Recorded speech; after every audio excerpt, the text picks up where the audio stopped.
चलिए, सबसे पहले आज की डेट डालेंगे। आज की डेट है 13 सितंबर 2025।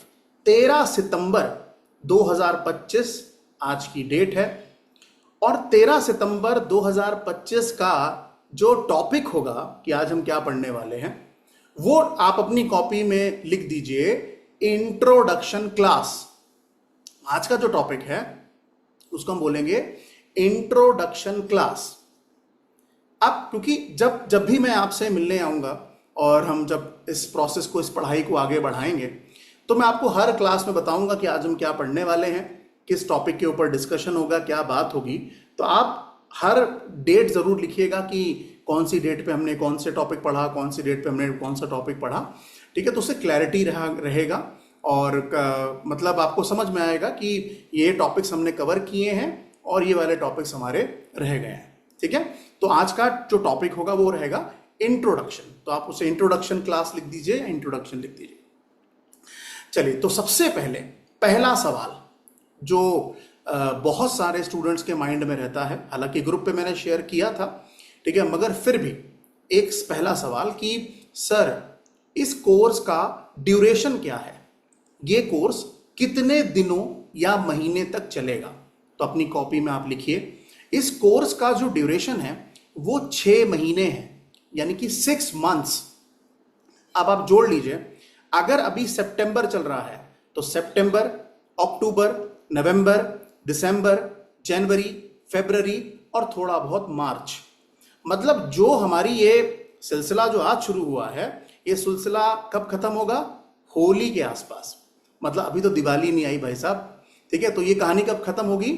होली के आसपास। तो आप समझ लीजिए कि लंबा कोर्स है, लंबा कंटेंट है। तो पहला सवाल अगर आपके दिमाग में आ रहा है कि कितने महीने का कोर्स है, तो उसका आंसर क्या है? 6 महीने का कोर्स है, 6 मंथ्स। ठीक है, पहला सवाल। दूसरा सवाल जनरली लोग जो पूछते हैं मुझसे, वो पूछते हैं सर इस कोर्स की फीस कितनी होगी। मतलब आप समझ लीजिए, कई बार मेरे पास मैसेज आते हैं, काफी मैसेज आते हैं, और मैं उनसे कहता हूं कि सब कुछ पूछ लेंगे, फिर फीस पे मैं पूछेंगे सर इसकी फीस कितनी है। तो कई बार लोग फीस लिखते हैं, कई बार लोग कॉस्ट लिखते हैं कि सर कॉस्ट कितना है। ठीक है, कई बार प्राइस लिखते हैं, प्राइस कितना है। तो ये अलग अलग टर्मिनोलॉजी लोग यूज करते हैं।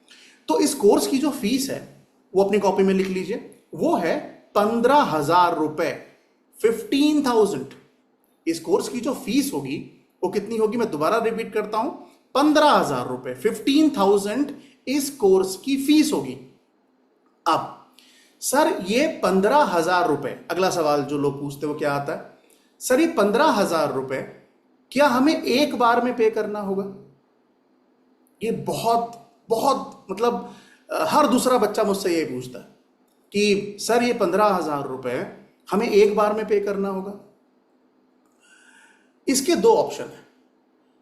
पहला ऑप्शन, अगर पॉसिबल है और आपकी फाइनेंशियल कंडीशंस इसको अलाउ करती हैं, तो आप इसे एक बार में पे कर दीजिए, अगर आपकी फाइनेंशियल कंडीशंस अलाउ करती हैं।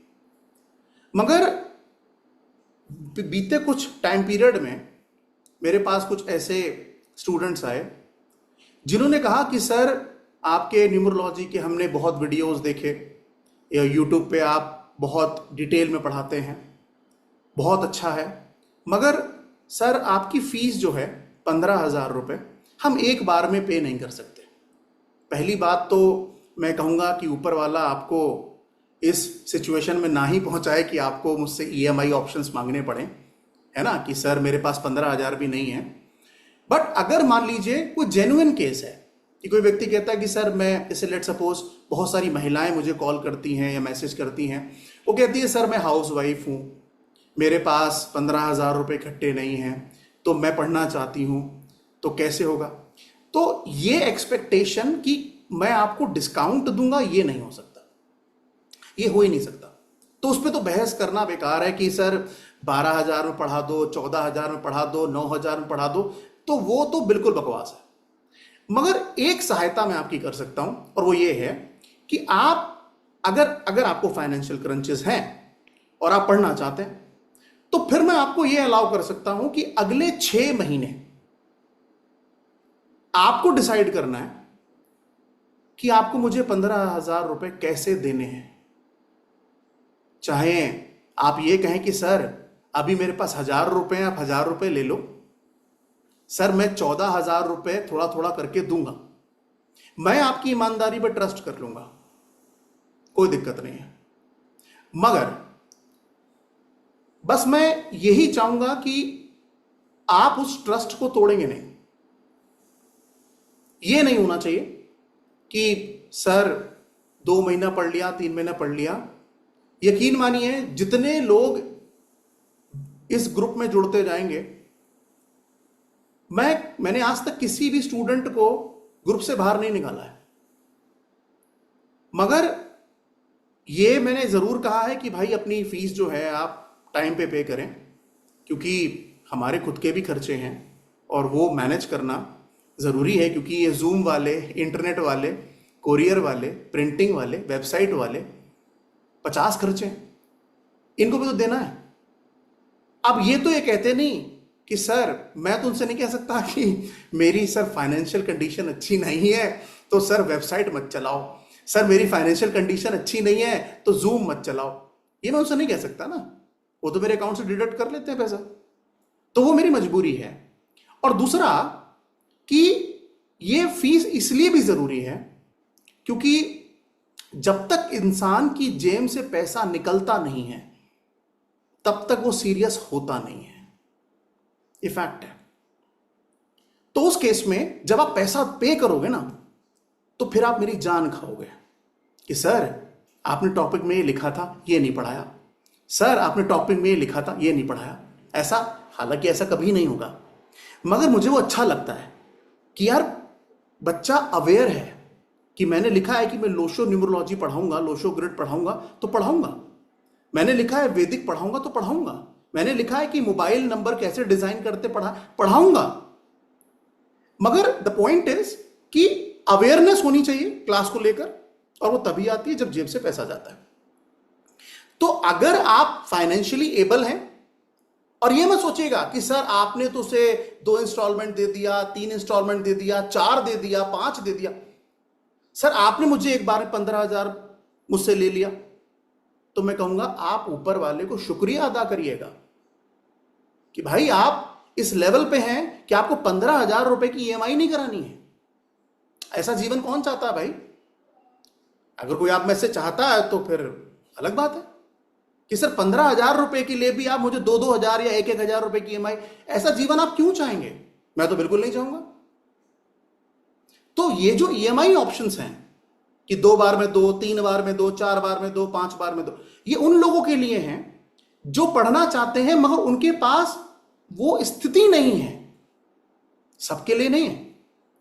मुझे तो नहीं पता ना, व्हाट्सएप पे देख के थोड़ी पता लगता कि कौन कितना क्या काम कर रहा है, और मैं तो यकीन कर लूंगा। अगर आपने लिखा सर मैं 2 बार में दूं चलेगा, 3 बार में दूं चलेगा, 4 बार दूं चलेगा, मैं तो यकीन कर लूंगा, ठीक है कोई बात नहीं आप दे देना।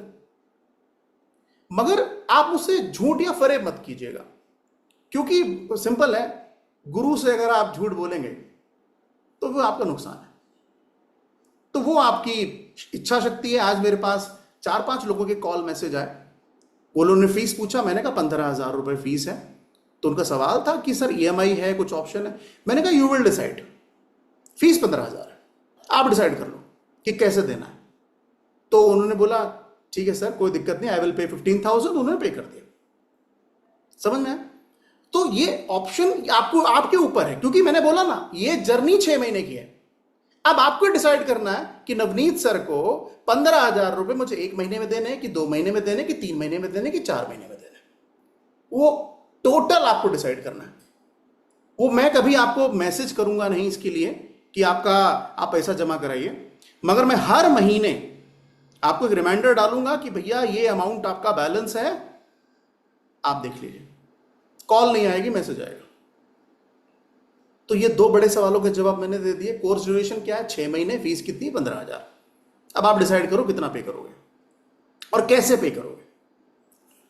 तीसरा सवाल जो बहुत लोग पूछते हैं, तीसरा सवाल जनरली लोग मुझसे पूछते हैं कि सर क्योंकि कोर्स 6 महीने का है टोटल कितनी क्लासेस होंगी? कितनी क्लासेस? देखिए, क्लासेस के जो डेज हैं वो अपनी कॉपी में लिख लीजिए, फिक्स रहेंगे। उसमें पहला डे सैटरडे है, तो आज की इसलिए क्लास हुई क्या, सैटरडे है। और जो दूसरा डे है वो ट्यूसडे है। पहला कौन सा है? सैटरडे। दूसरा कौन सा है? ट्यूसडे। यही दोनों दिन क्लास होगा। सर क्लास कितने बजे शुरू होगा? लिख लीजिए, शाम को 7:30 बजे, 7:30 इंडिया के हिसाब से। आगे चल के कुछ ऐसे भी स्टूडेंट्स हैं जो कनाडा से हैं, ऑस्ट्रेलिया से हैं, यूएस से भी हैं, तो उनके लिए 7:30 उनको क्या देखना है कि भाई इंडिया में 7:30 कब बजते हैं। तो जो इंडिया में 7:30 बजेंगे तो उनको अपनी कंट्री के हिसाब से मैच करना होगा कि उनका वो टाइम पीरियड है। तो 7:30 डेज क्या रहेंगे? सैटरडे रहेगा और ट्यूसडे रहेगा। तो डेज क्लियर हो गया और टाइम 7:30। अगला सवाल, सर ये क्लास कितने घंटे की होगी? टाइम पीरियड क्या रहेगा, ड्यूरेशन क्या रहेगा क्लास का? तो उसका जवाब है भैया क्लास रहेगी 2 घंटे की, 2 आवर्स। 2 घंटे की क्लास होगी। 7:30 से शुरू होगा और 9:30 तक क्लास चलेगा। तो 2 घंटे की क्लास होगी। क्लियर हो गया? अगला सवाल कि सर अगर मान लीजिए क्लास मिस हो गई, ऐसा हो सकता है सर 6 महीने में, ऐसा हो सकता है कोई पर्सनल इश्यू आ गया, ये आ गया, वो आ गया, तो सर वो क्लास कैसे हम करेंगे? तो हर क्लास जो हम स्टार्ट करेंगे उसको हम रिकॉर्ड करेंगे। हर क्लास रिकॉर्ड होगा, ठीक है। उस क्लास को आपको अगर देखना है तो क्या करना होगा? आपको कंपनी की वेबसाइट पे जाना होगा। अब सर वेबसाइट कैसे मिलेगी, मैं आपको दिखाता हूं कि ये बहुत इंपॉर्टेंट है, तो प्लीज जरा थोड़ा ध्यान दे दीजिएगा। इस वक्त आपकी स्क्रीन पर आपको एक वेबसाइट दिख रही होगी और ये वेबसाइट का लिंक मैं आपको शेयर कर दूंगा, या फिर आप गूगल पे जाकर अगर डिवाइन काउंट, स्पेलिंग थोड़ी सी डिफरेंट है, एक बार आप चेक कर लीजिएगा। अगर आप गूगल पे जाकर ये टाइप करेंगे, डबल डी है, तो डिवाइन काउंट आप टाइप करेंगे तो आपको सबसे पहले ये वेबसाइट आपको दिखाई देगी। आप इस वेबसाइट में, अगर आप इस वेबसाइट को एक्सप्लोर करना चाहें कर सकते हैं, वो आपकी इच्छा। ये इस तरीके से वेबसाइट दिखेगी, ठीक है, ऊपर से लेके नीचे तक। यहां पर सारा डिटेल्स, मतलब फीडबैक, सब कुछ है यहां पर। आप इसको देखना चाहें देख सकते हैं। और उसके साथ साथ अब आपके काम का सबसे इंपॉर्टेंट कंपोनेंट क्या है? Home, about us, service, our gallery और अवर वीडियोस। इन सब में आपको क्लिक करना है अवर वीडियोस पे। जैसे ही आप अवर वीडियो पे क्लिक करेंगे तो आप देखिए बैचेस खुल के आ गए आपके सामने, बैच 1, बैच 2, बैच 3, बैच 4। अब आपको क्या करना है?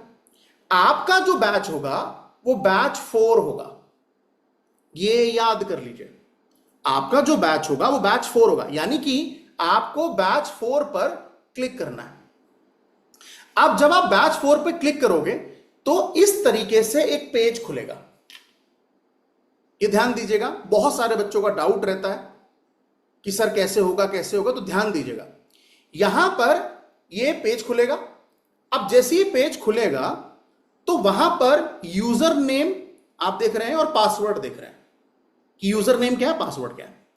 अब ये जो यूजर नेम और पासवर्ड है, जब आप इसमें एंटर करेंगे तो फिर ये पेज फिर से ओपन होगा और उस पेज के ऊपर आपको डेट वाइज क्लासेस दिखाई देंगी। मतलब जो क्लास लेटेस्ट है वो सबसे ऊपर दिखती है और जो क्लास सबसे पुरानी है वो सबसे नीचे दिखती है। तो यानी कि आप ये समझ लीजिए कि क्लासेस जो है वो असेंडिंग ऑर्डर में लगी हुई हैं, यानी कि पुरानी वाली पहले है, नई वाली बाद में है। तो आप जैसे आज की ये क्लास है, इस क्लास को मैं अपलोड करूंगा बैच 4 में।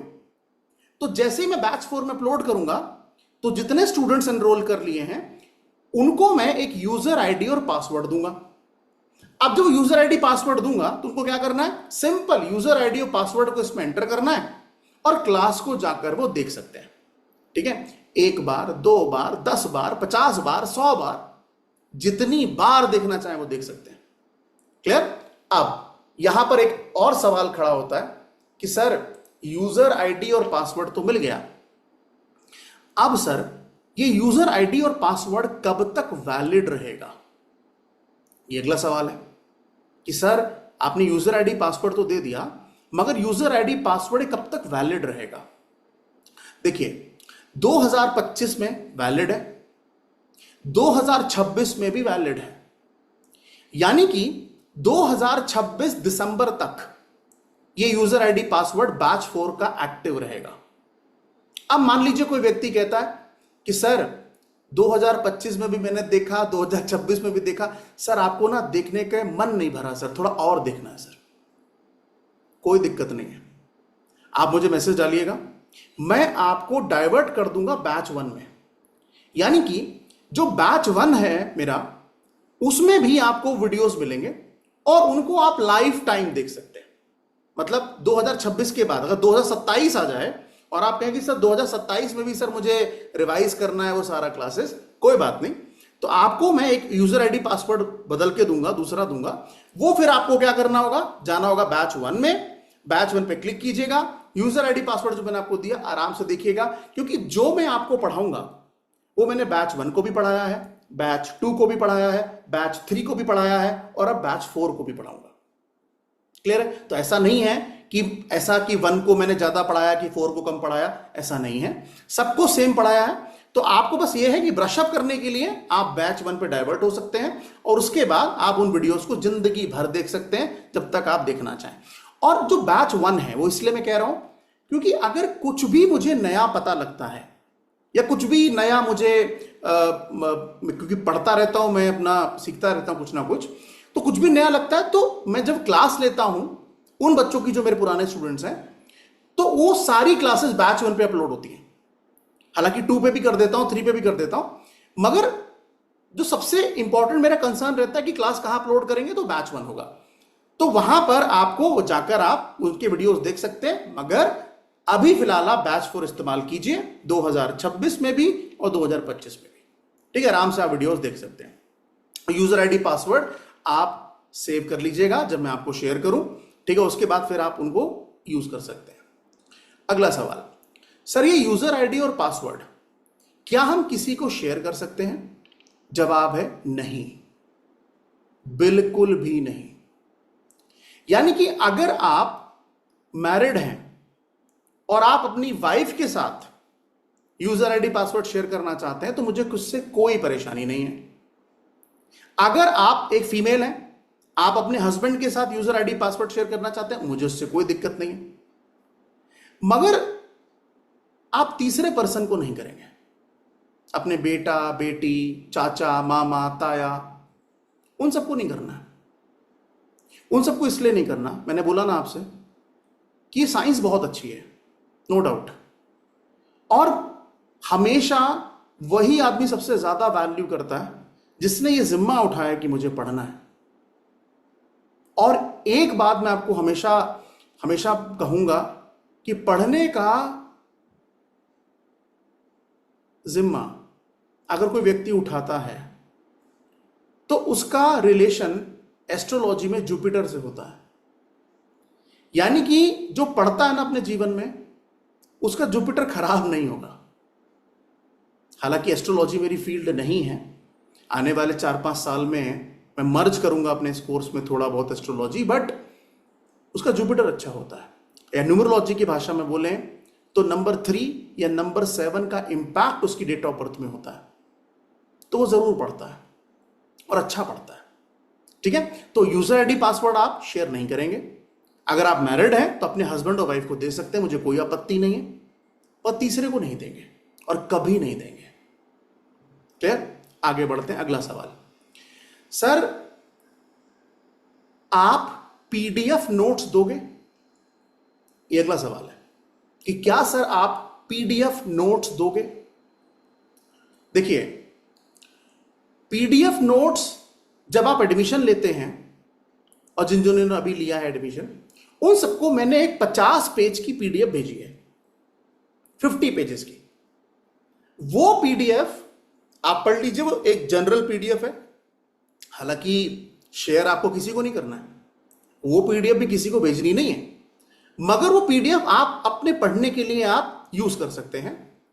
मगर मैं आपसे कहूंगा उस पीडीएफ से भी ज्यादा वैल्यूएबल क्या है, वो ज्ञान जो मैं आपको क्लास में लिखाऊंगा। यानी कि मैं आपको वर्बली बोल बोल के सारा कंटेंट लिखाऊंगा। तो आपको क्या करना है, क्योंकि मैंने बोला ये ड्यूरेशन 6 महीना है, तो आप थोड़ा मोटा रजिस्टर खरीदिएगा और यकीन मानिए 2 या 3 रजिस्टर भर जाएंगे, इतना पढ़ेंगे। क्लियर? कम से कम 2 या 3। तो बढ़िया सा एक नीला पेन, एक लाल पेन लीजिएगा, हेडिंग लाल से लिख लीजिएगा, कंटेंट नीले से या हरे से लिख लीजिएगा। आपको मैं लिखाऊंगा, बोल बोल के मैं आपको लिखाऊंगा, ठीक है? और उसके बाद इतना काफी नहीं है, मतलब पहला पीडीएफ भेजूंगा, दूसरा लिखाऊंगा, तीसरा कंटेंट मैं डेवलप कर रहा हूं। वो कंटेंट एक किताब के रूप में, एक बुक के रूप में आपके घर पे आएगा। यानी कि जब आप एडमिशन लेंगे और जब ये प्रोसेस शुरू होगा किताबों को डिस्ट्रीब्यूट करने का, ये कब होगा? ये मार्च में होगा, अभी नहीं होगा। तो मार्च में जब हमारा ये कोर्स कंप्लीशन की तरफ होगा, तो हर बच्चे को एक किताब में भेजूंगा और उस बुक में क्या होगा? उस बुक में सबसे पहले नेम न्यूमरोलॉजी का एक्सप्लेनेशन होगा। नेम न्यूमरोलॉजी बहुत अच्छा साइंस है। बहुत सारे लोग बस यूट्यूब वीडियोस देख देख के अपने नाम में AA, BB, CC कर रहे हैं। मैं पढ़ाऊंगा कि ये क्या ब्लंडर है। तो उस केस में आपको उस किताब में नेम न्यूमरोलॉजी का कंटेंट मिलेगा। उसके साथ साथ कुछ ऐसे इनपुट्स मैं उस किताब में आपके साथ शेयर करूंगा जब वो आपके घर पहुंचे। कई बार बच्चे मुझसे सवाल पूछते हैं कि सर न्यूमरोलॉजी के लिए आप कोई किताब रेफर करना चाहते हैं, तो मैं कहूंगा मेरी किताब पढ़ लो, जो मैं घर पे भेजूं उसे पढ़ लो पहले। अगर आपने वो पढ़ ली तो मैं टेस्ट ले लेता हूं एक बार ठीक है? तो द पॉइंट इज, जो घर में आया उसको तो पढ़ो पहले, तो वो आपको घर पे आएगी। उसके साथ साथ जब हमारा ये किताब के साथ साथ एक और चीज आपको मैं भेजूंगा, और वो क्या होगा? वो है आपका सर्टिफिकेट। यानी कि जब आप इस कोर्स को कंप्लीट करेंगे तो मैं आपसे, मतलब मार्च के आसपास मैं आपसे कहूंगा कि अपना एड्रेस भेज दीजिए, अपना नाम भेज दीजिए, अपना पिन कोड भेज दीजिए। और आप मुझे अगर सही एड्रेस भेजते हैं तो उस केस में किताब और आपका सर्टिफिकेट आपके घर आएगा, ठीक है? जो भी आपने एड्रेस दिया है, मगर उसमें कंडीशन यह है कि वो एड्रेस इंडिया का होना चाहिए। अगर आप अब्रॉड में रहते हैं, सर ऑस्ट्रेलिया भेज दो, सर अमेरिका भेज दो, सर न्यूजीलैंड भेज दो, सर कनाडा भेज दो, नहीं होगा, नहीं होगा। उस केस में क्या होगा कि ऐसा नहीं कि उनको मैं कंटेंट नहीं दूंगा, बिल्कुल दूंगा। उन लोगों से मैं कहूंगा कि मैं आपको हार्ड कॉपी नहीं भेज सकता, इसकी सॉफ्ट कॉपी आपके मेल पे भेज दूंगा। तो जितने भी लोग अब्रॉड से एडमिशन लेते हैं तो उनको मैं ईमेल पे भेज देता हूं, और वो ईमेल पे उनको कंटेंट मिल जाता है, सर्टिफिकेट भी ईमेल पे मिल जाता है और कंटेंट भी, ठीक है? मगर ऐसा नहीं कि सर्टिफिकेट नहीं मिलेगा, मिलेगा, मगर उनको सॉफ्ट कॉपी मिलेगा, हार्ड कॉपी नहीं मिलेगा। अगर उनमें से जैसे कुछ ऐसे बच्चे हैं जो ऑस्ट्रेलिया में रहते हैं मगर उनका इंडिया में एड्रेस है, तो उन्होंने मुझे इंडिया का एड्रेस भेज दिया कि सर आप यहां भेज दो। मैंने कहा ठीक है, कोई दिक्कत नहीं। तो वहां पर मैंने भेज दिया, मगर मुझे इंडिया का एड्रेस चाहिए होगा। अगर आपको हार्ड कॉपी चाहिए, सॉफ्ट कॉपी तो सबको मिलेगा, सबको मिलेगा, ठीक है? सर्टिफिकेट का आपको सॉफ्ट कॉपी जो है वो पीडीएफ का नहीं मिलेगा उस किताब का, ध्यान रखिएगा। अब सवाल यह है कि सर हमें भी पीडीएफ दे दो, क्लियर? तो मैं उनसे कहता हूं कि पीडीएफ भेजने में व्हाट्सएप पे कितना समय लगता है? Hardly 1 second, 2 second, 5 second. और कितना पैसा लगता है पीडीएफ भेजने में? एक भी नहीं। मगर मुझे बताइए, मैं दिल्ली में रहता हूं, दिल्ली से अगर मुझे गुजरात कोरियर भेजना है तो क्या पैसा नहीं लगेगा? अगर मुझे दिल्ली से महाराष्ट्र कोरियर भेजना है तो क्या मुझे पैसा नहीं लगेगा? लगेगा ना। तो मेरा मानना है कि चिंदीगिरी कभी नहीं करनी चाहिए, ये लीचड़पना है। अगर आपने 6 महीने मुझे दिए हैं तो क्या मैं आपको एक किताब और सर्टिफिकेट नहीं दे सकता? मतलब क्यों? मतलब द पॉइंट इज, बहुत बार ऐसा होता है कि सॉफ्ट कॉपी भेज दिया। नहीं यार, सॉफ्ट कॉपी नहीं, प्रॉपर किताब, अपडेटेड किताब। एक स्टूडेंट ने, बैच 1 की मेरी स्टूडेंट थी, उन्होंने मुझे राय दी कि सर आप अपनी किताब में एक काम कर लो। मैंने क्या? बोले सर आप हमें सारे प्रोफेशंस पढ़ाते हो कि 1 के लिए कौन सा अच्छा, 2 के लिए कौन सा अच्छा, 3 के लिए कौन सा अच्छा, सर क्यों ना आप किताब में प्रोफेशंस लिख दो सर। मैंने कहा डन। तो मैंने वो अपडेट किया और मैंने उस किताब में हर नंबर का एक प्रोफेशन लिखा कि इस प्रोफेशन में जाना चाहिए, इस प्रोफेशन में जाना चाहिए, इस प्रोफेशन में जाना चाहिए। फिर मुझे एक सजेशन मिला कि सर किताब में आप सर ये मेंशन कर दो कौन से योग बन रहे हैं, नाम कैसा है। तो जो जो सजेशन मुझे मिलते गए वो मैं किताब में एड ऑन करता गया। 10 पेज से वो 40 पेज की किताब हो चुकी है और मुझे लगता है जब तक मैं आपको पढ़ाऊंगा वो 60, 70, 80 पेज की हो जाएगी और वो आपके घर आएगी। तो आप उसको पूरी ईमानदारी से अच्छे से पढ़िएगा। क्लियर है? तो सर्टिफिकेट आपके घर आएगा और आपकी किताब भी आपके घर आएगी और आप प्लीज उसको अच्छे से पढ़िएगा और खास तौर से नेम न्यूमरोलॉजी पार्ट को बहुत अच्छे से पढ़िएगा, वो बहुत इंपॉर्टेंट है। अगला सवाल। अब मान लीजिए जनरली और बच्चे सवाल मुझसे क्या पूछते हैं, जैसे सर कि अगर मान लो मुझे बैच 4 में कोई डाउट आया, कोई सवाल आया, ऑब्वियसली आएगा, 100% आएगा कि जब पढ़ाएंगे तो डाउट तो आएगा। तो सर डाउट को सॉल्व कौन करेगा, मेरी सुनेगा कौन? इसका जवाब क्या है? इसका जवाब है मैं ही सुनूंगा। अगर आपका कोई डाउट है तो आप मुझी से पूछेंगे, मगर डाउट की प्रक्रिया क्या है, प्रोसेस क्या है? डाउट का प्रोसेस ये है, पहला पॉइंट, जैसे अगर मान लो हम क्लास में कोई टॉपिक पढ़ रहे हैं और आपको कोई डाउट आया एकदम से, यार ये पढ़ा तो ये मेरा डाउट है, तो आप क्या करो, उसको चैट बॉक्स में डाल दो। जो चैट ऑप्शन आता ना, वहां पे लिख के डाल दो कि ये मेरा डाउट है। ठीक है? अब जब क्लास ओवर होगी तो उससे 5-10 मिनट पहले मैं सारे चैट बॉक्स के मैसेजेस को पढ़ूंगा और उसमें जो मुझे लगा कि यार ये, हाँ ये डाउट है, ये डाउट, वो मैं आपको तुरंत आंसर कर दूंगा। जो चैट बॉक्स पे आपने क्वेश्चन डाले होंगे उसके सारे आंसर्स मैं आपको उस पे वहीं दे दूंगा जो आपने पूछे होंगे। मगर जब कोई मेजर टॉपिक कंप्लीट होगा तो एक दिन मैं डाउट क्लास रखूंगा। वो डाउट क्लास का मैसेज आपके ग्रुप पे आएगा और उस दिन मैं कुछ नहीं पढ़ाऊंगा, सिर्फ आपके सवालों को सुनूंगा कि आपका ये क्वेश्चन, आपका ये क्वेश्चन, आपका ये क्वेश्चन, आपका। और वो क्लास कितने घंटे चलेगी? जितने घंटे आपका डाउट होगा। अगर डाउट 1.5 घंटे में खत्म हो गए तो 1 घंटा, 2 घंटे में खत्म हो गए 2 घंटा, 3 घंटे में खत्म हो गए 3 घंटा। आज तक मैंने सबसे लंबी डाउट क्लास 5.5 घंटे की ली है, 5.5 आवर। और तब भी मैंने मना नहीं किया कि आप सवाल मत पूछिए। फिर मुझे रियलाइज हुआ कि बैच में स्टूडेंट्स की संख्या थोड़ी मुझे कम करनी है क्योंकि इतना हैंडल कर पाना बहुत मुश्किल है, क्योंकि इस वक्त बैच 3 रनिंग है, चल रहा है। उनकी क्लासेस होती है थर्सडे और संडे। बैच 4 शुरू हो रहा है तो ऑलरेडी पिछला बैच कंप्लीट हो चुका है, नए बैच में बच्चों के एनरोलमेंट शुरू हो रहे हैं, तो उन सबकी जिम्मेदारी मेरी है ना, क्योंकि सवालों के जवाब देने हैं। तो फिर मैंने सेग्रीगेट किया कि एक बैच में यार इतने बच्चे लेंगे, क्योंकि उससे ज्यादा क्वेरी मैं ले नहीं पा रहा हूं, बहुत मुश्किल हो रहा है, चैलेंजिंग हो रहा है। तो इसीलिए आपके बैच में मैक्सिमम कितना बच्चा जाएगा? 50। बस जिस दिन 50 एनरोलमेंट हो गए बैच खत्म, ओवर, फुल। अगला बैच आएगा, आप उसके इंतजार करें। तो द पॉइंट, मगर अगला बैच कब आएगा? मार्च में। क्योंकि द पॉइंट इज बैच 3 चल रहा है, वो भी खत्म नहीं हुआ, बैच 4 शुरू हो गया। तो आई बिलीव जो अगला बैच आएगा वो आएगा तकरीबन फरवरी या मार्च में। अगला सवाल, तो डाउट का क्लियर हो गया कि आप चैट बॉक्स में लिखेंगे और हम एक क्लास डेडिकेटेड डाउट क्लास की लेंगे। वो क्लास का नाम ही डाउट क्लास होगा और जो भी हमने पढ़ा होगा तब तक वो आप मुझसे वहां पर पूछ सकते हैं। हर एक मेजर टॉपिक के बाद मैं डाउट क्लास लूंगा।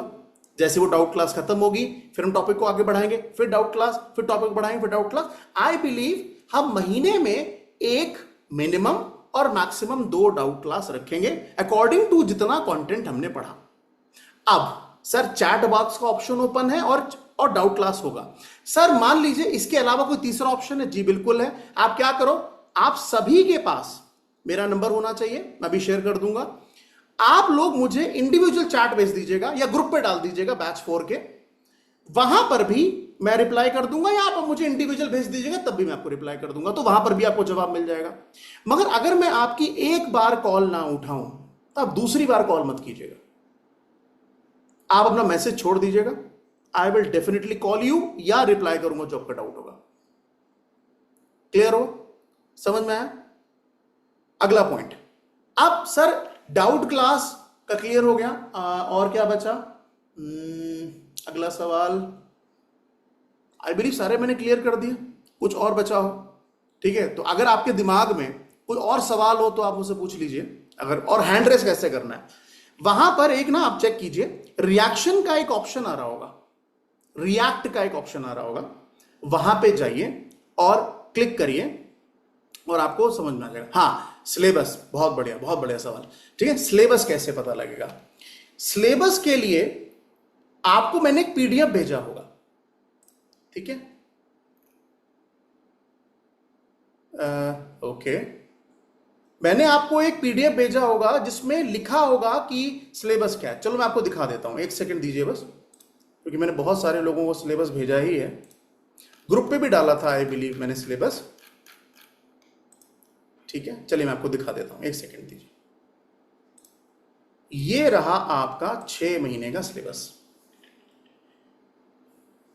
अब यहां पर लोशो ग्रिड, वैदिक grid, mobile numerology, name numerology, वैदिक switch word, marriage and business partner compatibility, यंत्र, remedy, western switch word, switch phrases, divine संतान और कॉर्पोरेट न्यूमरोलॉजी, ये सारे वो मेजर टॉपिक्स हैं जो हम इस 6 महीने में कवर करने वाले हैं। मगर इसके अलावा कुछ और टॉपिक्स हैं जो इसमें है नहीं, वो मैं आपको पढ़ाऊंगा, क्योंकि वो टॉपिक न्यूमरोलॉजी से नहीं एस्ट्रोलॉजी से कनेक्टेड है, तो वो मैंने इसमें लिखे नहीं है। मगर आज मेरे पास एक किसी पर्सन ने फोन किया और मुझे सजेशन दिया कि सर आपने लोशो ग्रिड तो लिख दिया, आपने वैदिक ग्रिड तो लिख दिया, मगर इस लोशो ग्रिड में और वैदिक ग्रिड में आप क्या क्या पढ़ाओगे आपने ये नहीं लिखा है। यकीन मानिए अगर मैं इसकी एक्सप्लेनेशन लिखने बैठ गया ना तो ये पीडीएफ कम से कम 5 या 10 पेज की बनेगी। और इतना लंबा क्यों चाहिए? एक सिंपल आपको बेसिक आइडिया है कि हम ये पढ़ने वाले हैं। इसमें से अगर आपको मैं लोशो ग्रिड पढ़ा रहा हूं तो कुछ नहीं छोड़ूंगा मैं इसमें। अगर मैं आपको वैदिक ग्रिड पढ़ा रहा हूं, महादशा अंतरदशा, वो तो सिर्फ मैंने इसलिए लिख दिया महादशा अंतरदशा कि चलो भाई किसी को थोड़ा आइडिया लग जाए पढ़ने के वाले। मगर वैदिक ग्रिड पढ़ाने के लिए कम से कम 2 महीना, लोशो ग्रिड पढ़ाने के लिए कम से कम 1 महीना, और बाकी सबके लिए भी 1-1, 2-2, 3-3 महीने। तो ये बहुत माइक्रो लेवल पे लिखा है, छोटा सा लिखा हुआ है, मगर ये सारे कॉन्सेप्ट आपको पढ़ाऊंगा मैं। शुरुआत लोशो ग्रिड और खत्म कॉर्पोरेट न्यूमरोलॉजी, ये हमारा सिलेबस रहेगा और सब पढ़ने वाले हैं, ठीक, कुछ भी नहीं छोड़ूंगा। एक और चीज, आने वाले समय में ये आपको एक मेरी तरफ से सलाह है, इसको फॉलो कीजिएगा। जैसे आने वाले समय में आप ऑब्वियसली और लोगों को बताएंगे कि हमने ये शिक्षा ली है, हम पढ़े हैं, हमें इसके बारे में जानकारी है, और बताना भी चाहिए। अगर कोई क्लाइंट आपके पास आए और आपसे पूछे कि मेरे बारे में बताओ या मुझे सजेशन दो, तो एक फंडा आप अपने जीवन में याद कर लीजिए। और फंडा क्या है? आप हमेशा कमिटमेंट कम कीजिए और डिलीवर ज्यादा कीजिए। ये बिजनेस का रूल है, बिजनेस का रूल है। मैंने आपको बोला ये कोर्स 6 महीने का है, मरे 6 महीने में खत्म नहीं होता, ये खत्म नहीं होता। मगर मैंने आपको एक्चुअल महीने इसलिए नहीं बताए क्योंकि मैं हमेशा कमिटमेंट कम करता हूं, डिलीवर ज्यादा करता हूं। हमेशा। आप ये 12 टॉपिक नहीं पढ़ने वाले हैं, आप इसमें 13 या 14 टॉपिक पढ़ने वाले हैं। कुछ तो मैंने गायब कर रखे हैं, वो नहीं लिखे मैंने। और दूसरा कि आज तक मुझे हमेशा एक बेनिफिट मिला है, जितने भी स्टूडेंट्स मेरे जीवन में आए हैं उन सब ने मुझे रेफरेंस दिए हैं। यकीन मानिए मेरे सारे बैचेस रेफरेंस से चलते हैं कि क्योंकि न्यूमरोलॉजी पढ़नी है नवनीत सर। अगर आप इस फंडे को मान लेना कि बोलो कम और करो ज्यादा, आप कभी भी अपने बिजनेस में डाउन नहीं जाएंगे। आप जो भी काम करते हैं, जो भी आप काम करते हैं उसमें बोलिए कम, आप डिलीवर ज्यादा कीजिए। यकीन मानिए आपका क्लाइंट आपका पीछा नहीं छोड़ेगा कि सर टाइम दे दो सर, टाइम दे दो सर। मगर आपने उसको जितना बोला उससे कम डिलीवर किया तो कभी वापस नहीं आएगा, तो कभी वापस नहीं आएगा। क्लियर है?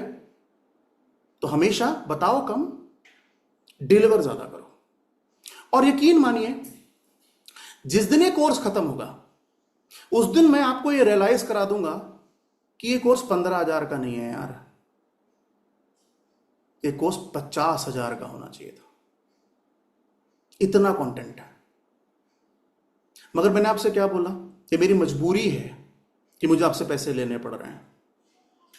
अगर मेरा काम सारे लोग फ्री में कर दें तो मैं पैसे ही ना लूं। क्लियर है? तो मैं आपको यकीन दिला दूंगा कि 15,000 तो यार पैनी था, चिरकुट पैनी। इतना कंटेंट है। अब अगला सवाल, एक और बहुत अच्छा सवाल एक ने पूछा कि सर आपको कितना टाइम हो गया ये पढ़ाते हुए, टीचिंग करते हुए कितना टाइम हो गया? बहुत अच्छा सवाल है। 2019 में मेरे जीवन में न्यूमरोलॉजी ने एंटर किया और फिर मैंने इसको पढ़ना शुरू किया। स्टार्टिंग में हालांकि थोड़ा रुझान 2018 में आया, मैंने 99 रुपीज के बहुत सारे वेबिनार अटेंड किए। 99, 199, 99, 199 और अटेंड करते करते मुझे एक बात समझ में आ गई, बेटा अगर पढ़ना है ना तो 99 रुपीज में पढ़ाई नहीं होगी।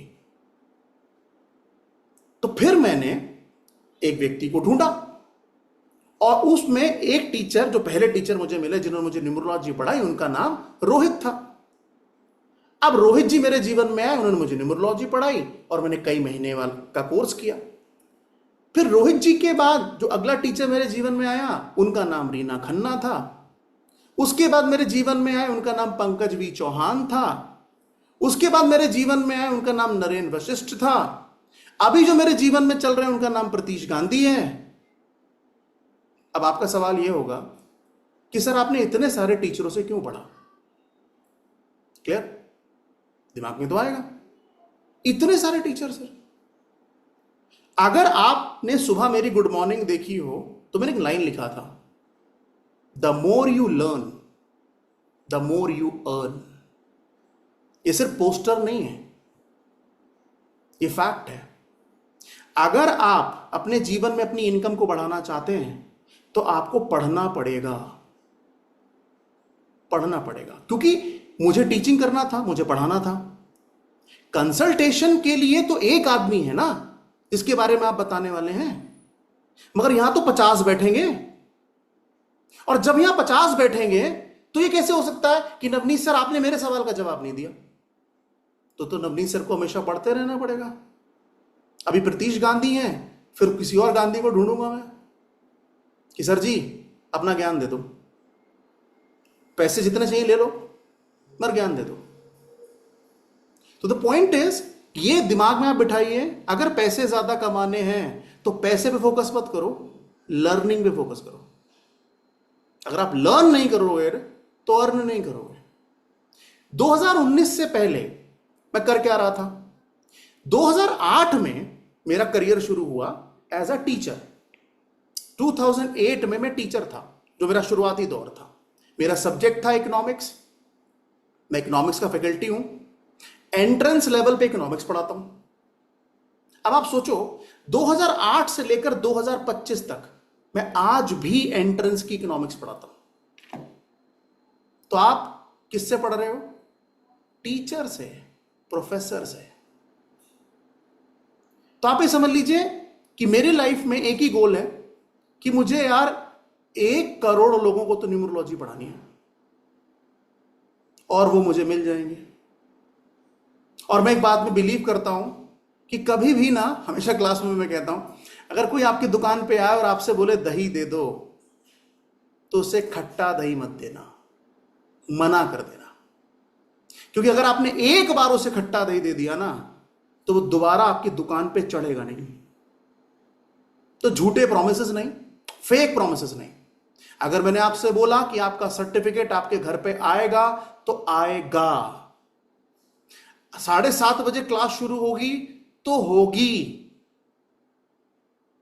और मुझे कौन से स्टूडेंट ज्यादा पसंद है? पहली बात, वो स्टूडेंट पसंद है जो अटेंटिव होके 2 घंटे क्लास में पढ़ते हैं और उनका ध्यान नवनीत सर की बात पे होता है, कैमरे पे नहीं कि सर चल क्या रहा है। और वो मुझसे 6 महीने बाद पूछते हैं कि सर मुझे ये नहीं पता कि नंबर 1 अगर किसी का है तो उसे कौन से प्रोफेशन में जाना चाहिए। ये सिर्फ इसीलिए हुआ क्योंकि उन्होंने मेरी बात को ध्यान से नहीं सुना।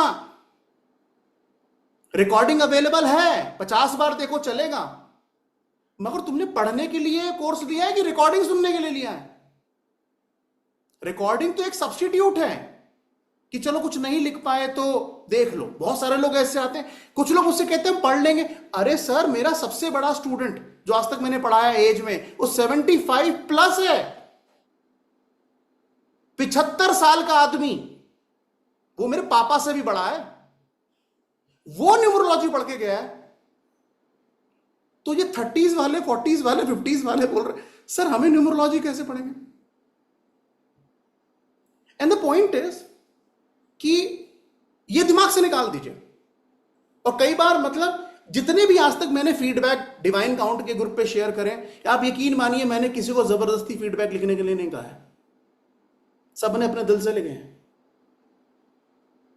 तो द पॉइंट इज कि ये आप बिल्कुल भूल जाइए कि पैसा डूब जाएगा, टीचर भाग जाएगा, ऐसा कुछ नहीं होने वाला भाई। तो जो लास्ट कंपनी था मेरा जहां पर मैं काम करता था, उसका नाम था करियर लॉन्चर। हो सकता है आपने किसी ने नाम सुना हो, एमबीए की कोचिंग कराता है वो, करियर लॉन्चर। वहां पर मैं काम करता था और जॉब के साथ साथ पढ़ना शुरू करा। ये उन लोगों के लिए कहना चाहता हूं जो कहते हैं सर हम तो जॉब में बहुत बिजी हैं, आपका कोर्स कैसे करेंगे? अरे भाई 24 घंटे सबके पास है, 1 आध घंटा नेटफ्लिक्स कम देख लो यार, हैं? 1 आध घंटा अमेजॉन कम देख लो, आज तक थोड़ा कम देख लो। तुम आज तक नहीं देखोगे तो दुनिया बदल नहीं जाएगी। अपने पे ध्यान ले लो। तो सर हम कर सकते हैं, बिल्कुल कर सकते हैं। तो जॉब के दौरान साहब मैंने ये कोर्स करना शुरू करा, और करने के बाद एक दिन क्लास ले रहा था मैं, तो एक कॉम्बिनेशन टीचर ने बोला कि भाई ये कॉम्बिनेशन किसी के ग्रिड में है तो बताओ। मैंने हैंड रेस करा, सर मेरी ग्रिड में एक कॉम्बिनेशन है, वो पढ़ाऊंगा मैं आपको कौन सा कॉम्बिनेशन होता है। तो उनने मुझसे कहा अनम्यूट कर लो। उन्हें लगा मैं झूठ बोल रहा हूं, तो मैंने कहा सर ये सर कॉम्बिनेशन। तो बोले अच्छा डेट ऑफ बर्थ बताओ। मैंने कहा 10 फरवरी 1987, ये मेरी डेट ऑफ बर्थ है। अगर आप गूगल कभी आगे चल के मेरे नाम को गूगल करेंगे ना, विकिपीडिया पे जब मेरा नाम आएगा तो वहां फेक आएगा, क्योंकि मेरी डेट ऑफ बर्थ कुछ और है कागजों में। रियल डेट ऑफ बर्थ है 10 फरवरी 1987। अब जब उन्हें डाला तो बोले हाँ। तो उन्होंने मुझे उस क्लास में 250 बच्चे थे जहां मैं पढ़ता था, 250। तो वहां पर उन्होंने मुझे एक चीज बोला, उन्होंने कहा नवनीत जी आपको एक सजेशन मैं देना चाहता हूं। मैंने क्या? बोले सर अपना ब्रांड बनाओ सर, अपना काम करो सर। मैंने कहा सर नौकरी चल रही है सर करियर लॉन्चर में। बोले नहीं नहीं नहीं नहीं, आप नौकरी के लिए नहीं बने, आप अपना ब्रांड बनाओ और आप अपने लिए काम करो। और यकीन मानिए आज की तारीख में करियर लॉन्चर की नौकरी मैं छोड़ चुका हूं क्योंकि जितना पैसा करियर लॉन्चर देता था उससे बहुत आगे निकल चुका हूं मैं।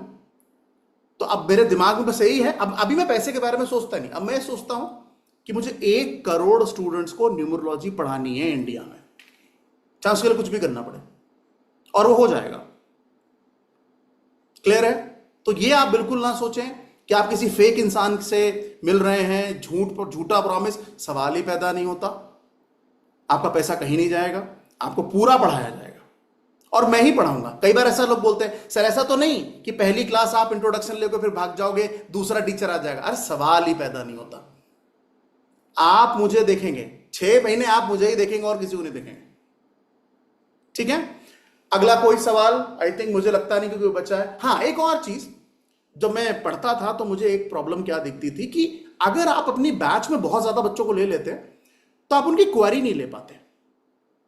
और मेरे साथ कंसर्न ये रहा कि जहां जहां मैं पढ़ा वहां पर बच्चों की संख्या इतनी ज्यादा थी कि कहीं ना कहीं वो टीचर जो था वो फेडअप हो जाता था सवालों के जवाब लेते लेते। तो मैंने सोचा कि जिस दिन मैं अपना ब्रांड बनाऊंगा और अपने लिए पढ़ाऊंगा, उसमें एक लिमिट लगाऊंगा, इससे ज्यादा बच्चा नहीं ले रहा यार। अगर ऐसा चाहता तो मैं आप सबको बैच 3 में भी डाल सकता था कि चलो बैच 3 में ऐड हो जाओ, मगर मैंने लिमिट लगाया ना कि 50 से ऊपर बच्चों को एनरोलमेंट नहीं देना है, क्योंकि मैं सवाल के जवाब दे नहीं पाऊंगा, क्वालिटी गिर जाएगी। तो इसीलिए जिस दिन ये 50 बच्चे पूरे, बैच क्लोज, अगला बैच शुरू, ताकि मैं इस बात में बिलीव करता हूं कि आपके डाउट नहीं होने चाहिए। क्योंकि मैंने आपसे कहा ना कि मैं टीचर हूं और इकोनॉमिक्स में 17-18 साल से पढ़ा रहा हूं। तो आप ये बिल्कुल बेफिक्र रहें कि आपके सवालों के जवाब नहीं दिए जाएंगे, आपका मैं फोन नहीं उठाऊंगा। हाँ, बट इतना है कि अगर नहीं उठा रहा हूं तो आप एक ही बार कॉल करके बस मैसेज डाल दें कि सर मेरा ये डाउट है, आप उसको क्लैरिफाई कर दें, या मैं आपको कॉल कर लूंगा। अब इसके अलावा कोई भी सवाल आपका बचा है कि सर मुझे ये डाउट है या मेरे दिमाग में ये सवाल है, तो मेरी आपसे विनम्र प्रार्थना है कि रिएक्शन पे जाइए और अपना हैंड रेज कर लीजिए। ठीक है मैम, चैट बॉक्स पे नहीं, सुषमा जी हैंड रेज कर लीजिए। ठीक है, और कोई किसी का सवाल को जो मैंने केटर ना किया कि सर ये छूट गया? हाँ, एक और चीज, आपको क्लास में बोलने का मौका नहीं मिलेगा। क्लियर? आप म्यूट रहेंगे। अब मैं आपको बताता हूं ऐसा क्यों है। ऐसा इसलिए है, जो मेरा बैच 1 था ना, बैच 1 से पहले भी एक बैच था जिसको मैं प्रथम कहता हूं। तो उसमें क्या होता था कि मैंने ऑप्शन दिया था कि कोई भी बोल सकता है। तो साहब मैंने क्लास शुरू करी, रिकॉर्डिंग शुरू करी, पता लगा पीछे बच्चा रो रहा है, 15 मिनट से बच्चा रो ही रहा है। अब मैं उनसे कह रहा हूं कि सर प्लीज अपना माइक म्यूट कर लो, म्यूट ही नहीं हो रहा है। अब उस केस में मैंने कहा यार ये तो बड़ा डिस्टर्बिंग है। अच्छा, दूसरा, अगर मान लो आप में से कोई आज कोई रिकॉर्डिंग देखे, लेट सपोज, अब उसे बच्चे की रोने की आवाज है, वो डिस्टर्ब होगा कि नहीं होगा? तो मैंने सोचा, मैंने कहा क्योंकि आदमी अपने अनुभवों से सीखता है, तो मैंने कहा अगला जब बैच 1 आएगा ना, किसी को बोलने का मौका नहीं दूंगा, मैं बोलूंगा। जिस दिन डाउट क्लास आएगी उस दिन आपको बोलने का छूट होगा, जितने सवाल पूछने पूछो। क्योंकि आई बिलीव कि, और ऐसा होता है कि अगर मान लो 50 बच्चों का मैंने एनरोलमेंट लिया ना, आप देखना क्लास में 20 से 25 ही आते हैं, 50% क्लास आती, 50% क्लास आती ही नहीं है। मुझे समझ नहीं आता वो कर क्या रहे हैं। जब आपको मैंने डे 1 इंट्रोडक्शन में बताया कि ट्यूसडे और सैटरडे शाम को 7:30 बजे क्लास है, once in a while it's okay, but not in a daily basis. और फिर क्या होता है, बैच 1 वाला बच्चा कहता है सर आपका बैच 2 शुरू हो रहा है, मुझे बैच 2 में डाल दो। मैंने कहा ओके। बैच 2 में डालने के बाद वो कहता है सर बैच 2 सर उतना नहीं कर पाया, सर बैच 3 में डाल दो। मैंने कहा ओके। अब मुझे समझ में आया कि बेटा अगर ये हर बार तुम ओके करते रहोगे तो इसका कोर्स तो कभी कंप्लीट नहीं होगा। फिर मैंने लिमिट लगा दी। मैंने कहा आपको ट्रांसफर मिलेगा मगर सिर्फ एक बैच में। अगर आप लेट्स सपोज 4 में हैं और आप कहते हैं कि सर मुझे 5 में जाना है, तो आपका नाम तो मैं 4 में लिख दूंगा ना, 5 में तो आपका नाम आएगा नहीं। तो सबसे पहले मैं आपका नाम अपने डेटा में चेक करूंगा कि बच्चा कौन से बैच में है। अगर आप अगले बैच को डिमांड कर रहे हैं और आपकी ये पहली डिमांड है, तो I will definitely add you in the batch 5। मगर अब आप ये कहें सर मैं 4 में था, मैं 5 में भी पढ़ लूं, मैं 6 में भी आ जाऊं, ये नहीं होगा। इसलिए नहीं होगा क्योंकि मैं मानता हूं कि अगर आप इसी तरीके से लीनियंट रहेंगे तो बच्चे का क्या है, आप सब भी तो बच्चे ही हैं ना, मेरे लिए तो आप बच्चे ही हैं, आप भी वैसे रिएक्ट करेंगे। सर 2 खत्म हो गया तो 3 में ले लो, 3 खत्म हुआ तो 4 में ले लो, 4 खत्म हो गया तो 5 में ले लो, 5 खत्म हो गया 6 में ले लो। सर आपका क्या है, सर 2 के लिए बोलो चाहे 50 के लिए बोलो, आपको तो उतना ही बोलना है। अरे भैया सिंसियरिटी नाम की कोई चीज होती है कि नहीं होती है? तो ये इसलिए मैंने इसको रोका। उसके अलावा अगर आप देखें, हां जो मेरे पुराने स्टूडेंट्स हैं, जो बैच 1 बैच 2 बैच 3 वाले, उन सबसे मैं महीने में एक बार मिलता हूं, उनके डाउट पूछता हूं, सवाल पूछता हूं, कैसा चल रहा है, क्या कंसल्टेशन, सब उनसे पूछता हूं।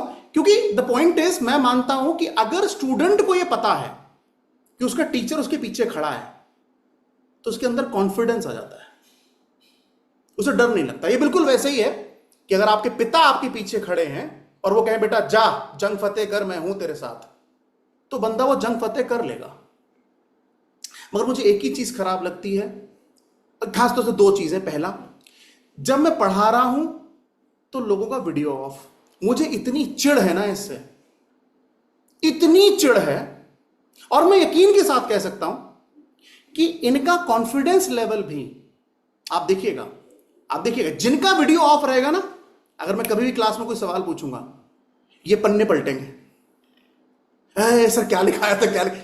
क्योंकि जब आपका वीडियो ऑफ होता है ना तो आपके माइंड में एक सिग्नल जाता है, मुझे तो कोई देख रहा ही नहीं है, मुझे तो कोई नहीं दिख रहा। कुछ लोग तो वीडियो ऑफ करके कई बार बेड पे लेट के नवनीत सर की क्लास लेते हैं। मुझे पता कैसे चलता है, कभी कभी वीडियो ऑन हो जाता है गलती से उनका, मैं देखता हूं भाई साहब और बहन जी लेटे हैं। अबे यार तुम पढ़ने आए हो, कदर करो इसकी, ये बहुत कमाल की साइंस है। तो एक सिटिंग एरिया बनाइए, मेज लीजिए, कुर्सी लीजिए, वहां बैठिए और उसके बाद क्लास कीजिए स्टेबल होके। और कई बार ऐसा होता है घूमते फिरते क्लास मत लीजिए, समझ रहे हैं आप, क्योंकि पिछले बैचेस में इस घूमने फिरने के चक्कर में कई सारे हादसे हो गए कि सर रिकॉर्डिंग चल रही है, मैंने पब्लिक कर दी, अब वहां रिकॉर्डिंग में कुछ रिकॉर्ड हो गया ऐसा जो आपत्तिजनक था। अब क्या होगा कि भैया सर ये रिकॉर्ड हो गया। अरे भाई मैंने बोला था एक जगह बैठ के क्लास लो, इधर उधर क्यों टहल रहे हो? एक जगह बैठिए, 7:30 बजे क्लास है, 7:15 पे या 20 मिनट पे अपने लैपटॉप के सामने आके बैठ जाइए, लिंक आ जाएगा। क्लास से 5 मिनट पहले या 10 मिनट पहले लिंक आ जाएगा, आप उसे ज्वाइन कर लीजिए। दूसरा, सर क्या ये सारे कोर्स के लिंक क्लास वाले डिवाइन काउंट के ग्रुप पे आएंगे? नहीं आएंगे। डिवाइन काउंट क्या है? डिवाइन काउंट एक ऐसा ग्रुप है जो पब्लिक ग्रुप है, उसे कोई भी ज्वाइन कर सकता है, कोई भी एग्जिट कर सकता है। मगर स्टार्टिंग की कुछ क्लासेस जो बेसिक है कि 1 नंबर सन होता है, 2 नंबर मून होता है, 3 नंबर जुपिटर होता है, जो बेसिक है वो आपको डिवाइन काउंट से मिलता रहेगा। मगर अगर आपने एनरोलमेंट लिया, जैसे ही आप एनरोलमेंट लेंगे मैं आपको एक अलग बैच में जोड़ूंगा और वो बैच 4 होगा। याद रख लीजिए, आपको अपना बैच नंबर याद रखना है। चाहे आप मैं लेट सपोज मैं बैच 10 पढ़ा रहा हूं, एक दिन आएगा 10 आएगा, जिस दिन 10 आएगा तो आपको यह याद रखना है कि आप बैच 4 से थे, क्योंकि मेरे डेटा में आप बैच 4 में ही होंगे। जो 3 में वो 3 में होगा, जो 4 में होगा 4 में होगा। और सर्टिफिकेट या किताब भी उसी हिसाब से डिस्ट्रीब्यूट होगा। ऐसा नहीं है कि सर मैं तो बैच 4 में पढ़ रहा हूं मगर मैं बैच 3 का स्टूडेंट हूं। अरे भैया आप बैच 3 के साथ ही आपका समय समाप्त हो गया, वो आप बैच 4 में पढ़िए, कोई दिक्कत नहीं है। मगर आपको जो सर्टिफिकेट है, आपकी जो किताब है, वो बैच 3 के साथ ही जाएगी। क्लियर हुआ? बैच 4 का स्टूडेंट अगर बैच 5 में आया कोई बात नहीं, पढ़ सकता है, एक बैच का अपग्रेडेशन ले सकता है। उससे क्या मैं इसके लिए कोई फीस चार्ज करूंगा? नहीं, फ्री ऑफ कॉस्ट है, कोई पैसा नहीं, आप 2 बार पढ़ लीजिए। मगर आपकी जो मेरी जो तरफ से आपकी मेरी तो जिम्मेदारी आपके प्रति जो बनती है वो उस दिन कंप्लीट हो जाएगी जिस दिन आपका बैच कंप्लीट हो जाएगा। फिर आप क्लास लेते रहिए, कोई दिक्कत नहीं है, मगर ये नहीं कि सर मेरा सर्टिफिकेट कब आएगा, मेरा पीडीएफ कब आएगा। पीडीएफ या सर्टिफिकेट आपका तभी आएगा जब आपका कोर्स कंप्लीट होगा। क्लियर है? और मान लीजिए अगर आप कोई पेमेंट करते हैं, जैसे लेट सपोज कुछ लोग कहते हैं सर हम आपको 2 बार में, 3 बार में, 4 बार में पैसा देंगे, इट्स फाइन, कोई दिक्कत नहीं। मगर आप जब पेमेंट करते हैं तो आपको मुझे स्क्रीनशॉट भेजना है, याद रखिएगा। और वो स्क्रीनशॉट आपको 6 महीने तक अपने पास भी रखना है, अपने पास भी। क्यों? क्योंकि देखिए कई बार होता है कि मेरे पास बहुत सारे लोग पेमेंट जब करते हैं या कॉल्स आते हैं, मैं भूल जाता हूं कि किसने क्या भेजा, किसने क्या भेजा। तो उस केस में मेरे साथ ऐसा हुआ, मेरे बैच 1 की स्टूडेंट थी, उनको लगता था कि उन्होंने 15,000 रुपए की पेमेंट कर दी है, मुझे लगता था कि उन्होंने 10,000 रुपए की पेमेंट की है, तो कंफ्यूजन क्रिएट हो गया। तो मैंने उनको बोला मैम आप सिर्फ मुझे 5,000 का भेज दो, अगर आप मुझे 3-5-5,000 के पेमेंट भेज दोगे आई विल डेफिनेटली कंसिडर कि आपने 15,000 भेज दिया। उन्होंने 15 दिन लगाए, उनको नहीं मिला, और उन्होंने मान लिया कि सर आपकी कैलकुलेशन सही है, मैंने आपको 10,000 रुपए ही दिया है, 5,000 नहीं दिया। क्योंकि मेरे पास शनि भगवान है ना, और शनि भगवान जिसके पास होते हैं, नंबर 8, वो कैलकुलेशन में और पैसे के मामले में बहुत सही रहता है। उसे पता होता है कितना पैसा गया है, कहां गया है, कितना गया है। 99% तो पता ही होता है, 1-8% गलती हो सकती है। तो इसीलिए द पॉइंट इज आपको बोलने का मौका डेफिनेटली मिलेगा, डाउट क्लास में मिलेगा। आप डाउट क्लास में सवाल पूछिए, या फिर आपके दिमाग में जो भी सवाल क्लास के दौरान आते हैं आप चैट बॉक्स में लिख दीजिए, मैं उसके जवाब दे दूंगा। क्लियर है? हैंड रेस का ऑप्शन आपको सिर्फ डाउट क्लास में मिलेगा, और किसी क्लास में आप हैंड रेस करते रहेंगे उससे कोई फायदा है नहीं। ठीक है? तो उससे बेटर है कि आप वो 2 घंटे मेरी बात को ध्यान से सुने, और जो कंटेंट मैं पढ़ा रहा हूं उसको आप ध्यान से पढ़ें और सीखें। क्लियर है? चलिए आप यहां पर अगर कोई सवाल है हैंड रेस कर लीजिए। ओके, चलिए मैं यहां पर कुछ सवाल पढ़ लेता हूं जो बच्चों ने अभी तक लिखे हैं। सर अरुण कुमार जी कह रहे हैं पीडीएफ नहीं भेजी मैंने। प्रोफेसर अरुण कुमार, अब कई बार क्या होता है ना कि एक नाम से मेरे पास बहुत सारे स्टूडेंट होते हैं, अब मुझे पता नहीं है कौन से अरुण कुमार हैं। अब ये जो अरुण कुमार हैं, मैं आपसे ये कहना चाहूंगा कि आप अपना बैच नंबर बताइए कि आप कौन से बैच में हैं। ठीक है? अगर वो बैच कंप्लीट हो गया है और मैंने आपको मटेरियल नहीं भेजा है तो मैं आपको भेजूंगा। और अगर आप बैच से नहीं हैं, अभी आई बिलीव किसी ने मुझे मैसेज किया, एक बार मैं चेक करता हूं, उन्होंने मुझे ₹1 का स्क्रीनशॉट भेजा है, ₹1, और वो मुझसे डिमांड कर रहे हैं पीडीएफ। तो आई बिलीव ₹1 में पीडीएफ तो नहीं मिलेगी। अंडरस्टूड है यार? हा? तो द पॉइंट इज भाई ये जो पीडीएफ है, किताब है, नोट्स है, ये सब उनके लिए है जो इस बैच के पार्ट हैं। जिन्होंने ₹1 भेजा है उनसे मैं कहूंगा 14,999 रुपए और भेज दीजिए, मैं आपको बैच में ऐड कर दूंगा और वहां अब आपकी बातें सुन लूंगा। ठीक है? चलिए आगे बढ़ते हैं। सिलेबस दिखा दिया मैंने। Sir myself Neeraj Sanadhya batch 3, मेरा सर बैच 3 है तो मुझे क्लास लेनी चाहिए। जी नीरज जी, अगर मैं तो आपको मना नहीं करूंगा, आप लेना चाहें ले सकते हैं। ठीक है? मगर अगर आपका बैच 3 है तो बैच 3 के रिदम को पकड़ो ना। बैच 3 बहुत आगे जा चुका है, 2 या 3 महीने हो गए बैच 3 को, तो उस रिदम को पकड़ो और ये भी क्लास ज्वाइन कर लो, कोई दिक्कत नहीं है। क्योंकि अगर आप पीछे वाला रिवाइज करना चाहते हैं, क्योंकि बैच 3 के जितने भी क्लासेस हैं वो बैच 3 के फोल्डर में पड़ी हुई हैं, और यूजर आईडी और पासवर्ड आपको पता होगा अगर आप बैच 3 से हैं तो आप डालिए और उसको चेक कीजिए। और अगर आपको लगता है कि सर मुझे रिवीजन के लिए आना है तो बिल्कुल आ सकते हैं, कोई दिक्कत नहीं है सर। स्वप्ना जी पूछ रही हैं सर क्रिस्टल ब्रेसलेट कॉम्बिनेशन है क्या सिलेबस में? देखिए क्रिस्टल और ब्रेसलेट, इस पे मैं उतना विश्वास नहीं करता।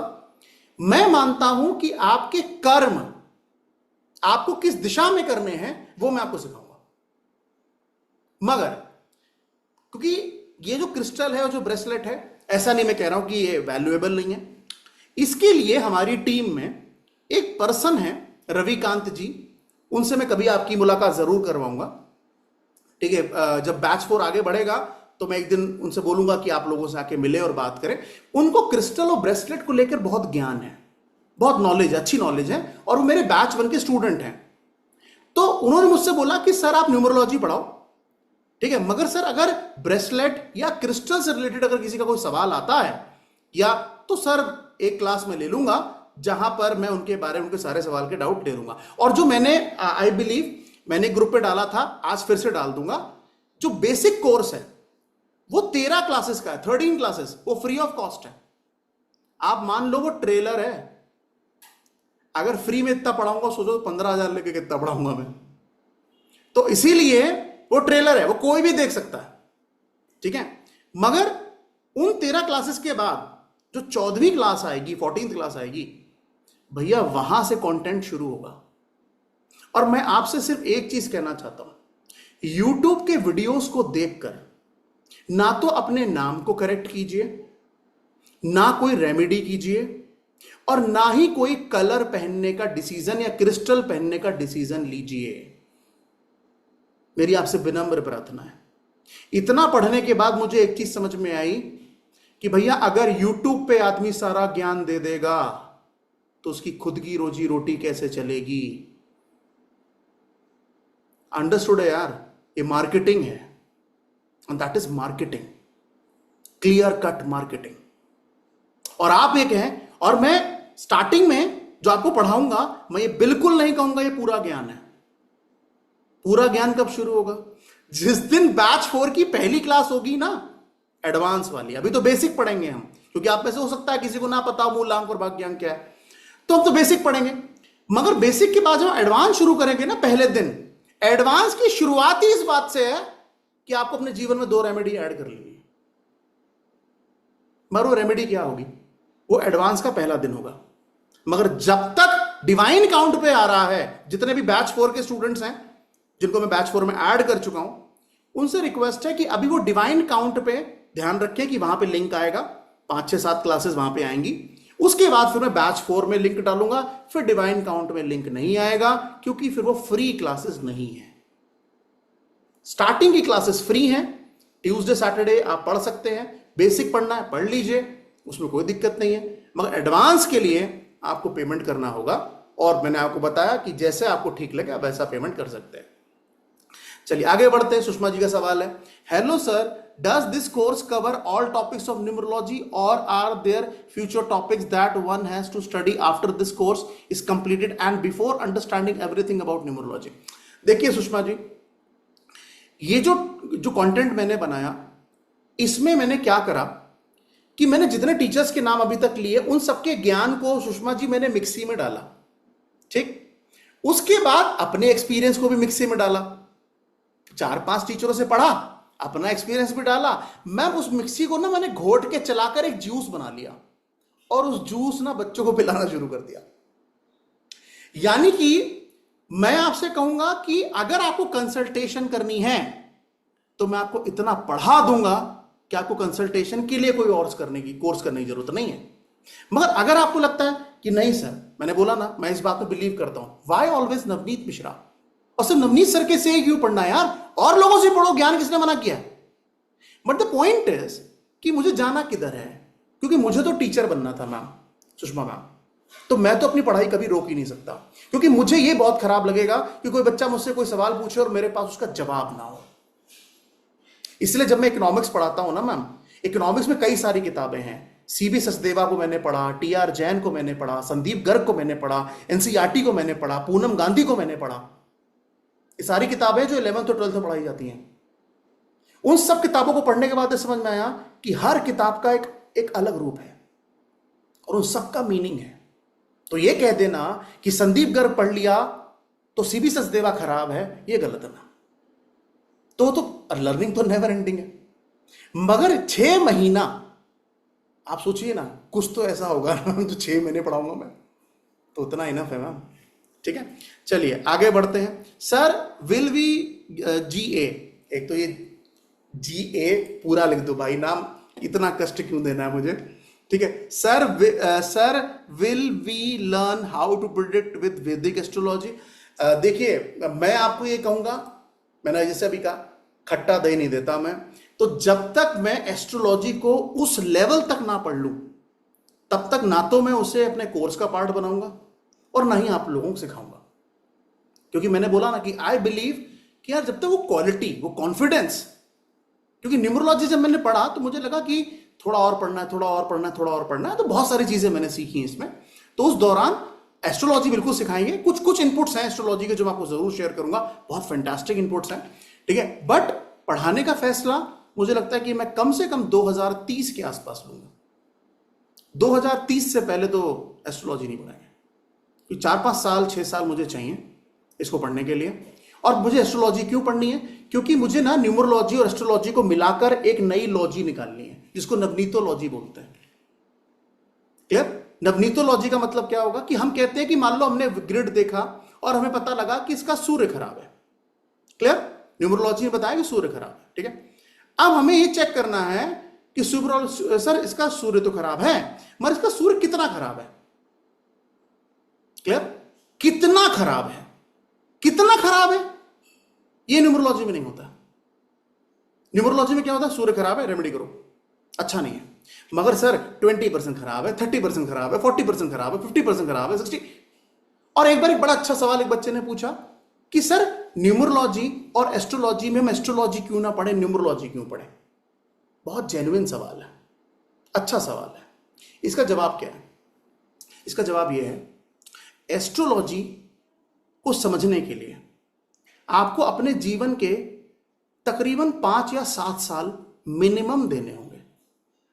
मिनिमम, ये मिनिमम बता रहा हूं मैं आपको, क्योंकि वो बहुत वास्ट साइंस है। और पहली बात, सबको समझ में भी नहीं आती है, आसान नहीं है वो। उसको मैंने पढ़ना शुरू करा, बिल्कुल आसान नहीं है भाई वो।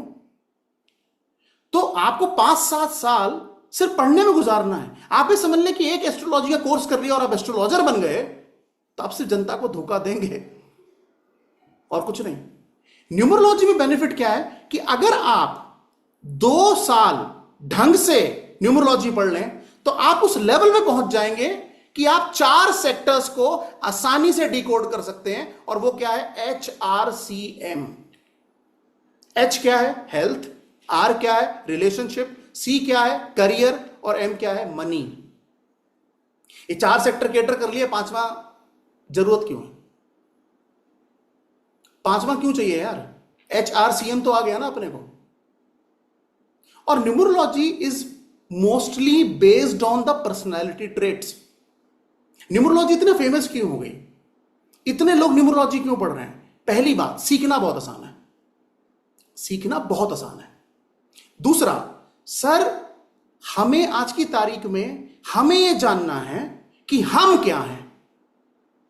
और आई बिलीव कि न्यूमरोलॉजी में आपको यह पता लगता है कि आपकी स्ट्रेंथ और आपकी वीकनेस क्या है। गजब पता लगता है। और जिस व्यक्ति को यह समझ में आ जाए कि मेरी ये स्ट्रेंथ है सर, मेरी ये वीकनेस है, तो सर जी स्ट्रेंथ पे काम करो, वीकनेस के ऊपर ध्यान मत दो। वो उस पे अगर ध्यान देते रहोगे तो भैया स्ट्रेंथ चली जाएगी। वीकनेस है ठीक है, कम करने की कोशिश करो, मगर अपनी स्ट्रेंथ को अपना प्रोफेशन बनाओ। और अगर अपनी स्ट्रेंथ को अपना प्रोफेशन बनाओगे, यू विल रॉक। टेंशन ही नहीं, टेंशन ही नहीं। और आई बिलीव कि न्यूमरोलॉजी तो हर बच्चे को पढ़नी चाहिए, चाहे वो 10th क्लास में हो, चाहे वो 11th क्लास में हो, चाहे वो 12th क्लास में हो। क्यों? क्योंकि उसको सबसे पहले ये पता होना चाहिए कि मेरी स्ट्रेंथ क्या है। अरे भाई, जो तेरी स्ट्रेंथ है उसी करियर में तो तू एक्सेल करेगा। अब बंदा कह रहा है कि सर मुझे बोलना नहीं आता, और आपने उसे टीम का लीडर बना दिया है, क्या वो टीम चला पाएगा? सर उसका कम्युनिकेशन क्लियरली दिख रहा है ग्रिड में कि कम्युनिकेशन खराब है बंदे का, और आप कह रहे हैं सर ये हमारी कंपनी का मैनेजर है। सर अब ये कैसे टीम को लीड करेगा? तो उसको क्या, उसका जिंदगी खत्म है? नहीं, उसकी डेट ऑफ बर्थ को एनालाइज करके हम बताएंगे बेटा तेरी जिंदगी में ये सेक्टर अच्छा है, ये तेरे अंदर क्वालिटी है, इसमें फोकस कर। तू लीडर नहीं बन सकता, मगर बहुत अच्छा पेंटर बन सकता है, बहुत अच्छा म्यूजिशियन बन सकता है, बहुत अच्छा आर्टिस्ट बन सकता है, गाने लिख सकता है, रिसर्च में जा सकता है। और एक बहुत कमाल सवाल जो मुझसे पिछले कई दिनों से पूछे जा रहा है, बहुत सारे बच्चों ने पूछा कि सर मेरी डेट ऑफ बर्थ में से कौन से नंबर हैं जिससे मैं न्यूमरोलॉजी में एक्सेल करूं। ये बहुत कॉमन सवाल है कि मेरी डेट ऑफ बर्थ में कौन से नंबर है। यकीन मानिए, जब मैंने न्यूमरोलॉजी पढ़ने का फैसला लिया था मेरे आंखों के तारों, मैंने अपनी डेट ऑफ बर्थ में मुझे खुद नहीं पता था कि वो नंबर कौन से हैं, बस फैसला लिया था पढ़ने का। मुझे तो पता भी नहीं था कि मेरे पास ये कॉम्बिनेशंस हैं, मगर मेरे टीचर ने मुझे बताया कि नवनीत तेरे अंदर एक कॉम्बिनेशंस हैं, इस फील्ड में आगे जा। उन्होंने ये नहीं कहा कि तू ऑकल्ट साइंस पढ़ा या न्यूमरोलॉजी पढ़ा, उन्होंने कहा कम्युनिकेशन तेरी ताकत है और इस ताकत को अपने जिंदगी में बढ़ा। उस दिन जाके मुझे समझ में आया कि मैं कम्युनिकेशन की फील्ड में बहुत अच्छा कर सकता हूं, और मैं पिछले 1.25 घंटे से क्या कर रहा हूं, कम्युनिकेशन। ये बेनिफिट है इस साइंस को पढ़ने का। सर आप इकोनॉमिक्स से न्यूमरोलॉजी क्यों आ गए? इकोनॉमिक्स भी अच्छा सब्जेक्ट है, बढ़िया कर रहा था मैं वहां, मगर मुझे ये समझ में आ गया कि जब ऊपर वाले ने जिंदगी में मर्सिडीज दी है तो होंडा सिटी पे सेटल क्यों होना है भाई? सिंपल। और मर्सिडीज नौकरी करने से आती है? आती है? नहीं आती। उसके लिए क्या करना पड़ता है? अपना ब्रांड बनाना पड़ता है। और दूसरा कि कई बार लोग कहते हैं कि सर डेट ऑफ बर्थ अच्छी होना ही काफी होता है क्या? अगर मैं अगले 6 महीने आपको ये समझा दूं कि आपकी डेट ऑफ बर्थ अच्छी है, तो आप ये समझ लीजिएगा कि जो आप काम करेंगे उसमें आपको सफलता और के मुकाबले ज्यादा मिलेगी। मगर ये नहीं है कि आप काम नहीं करेंगे। क्लियर है? काम तो करना पड़ेगा साहब, मेहनत तो करनी पड़ेगी। और सबसे मुश्किल काम क्या है पता जीवन में? सेल्फ एम्प्लॉयड होना सबसे मुश्किल, क्योंकि आपका कोई बॉस नहीं होता है, आपको कोई बताने वाला नहीं होता है, आपका कोई मेंटर नहीं होता है। आपको रोज जब आप सुबह उठें तो आपके अंदर एक एनर्जी होनी चाहिए कि आज मुझे ये करना है। और सबसे आसान काम क्या है मेरे आंखों के तारों? नौकरी करना। इसलिए हमारे देश में 90% आदमी नौकरी करता है।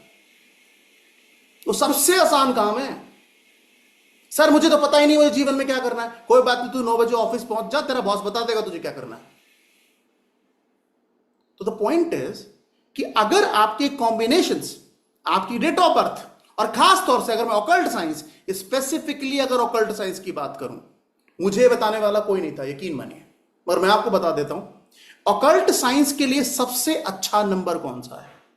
Number 2 and number 7। अगर आपकी ग्रिड में या आपकी डेट ऑफ बर्थ में नंबर 2 या नंबर 7 दिखाई दे रहा है, तो आप इस क्षेत्र में औरों के मुकाबले बहुत आगे जाएंगे। थोड़ा आगे नहीं जाएंगे, बहुत आगे जाएंगे। सर 2 और 7 के अलावा कोई और भी नंबर है क्या जो इस फील्ड में बहुत मदद करता है? जी बिल्कुल है, मगर वो आखिरी है। वो कौन सा है? नंबर 3। अगर आपकी डेट ऑफ बर्थ में नंबर 2, नंबर 7 या नंबर 3 प्रेजेंट है, तो आप ये दिमाग से निकाल दीजिए कि क्षेत्र में आप कुछ नहीं कर सकते।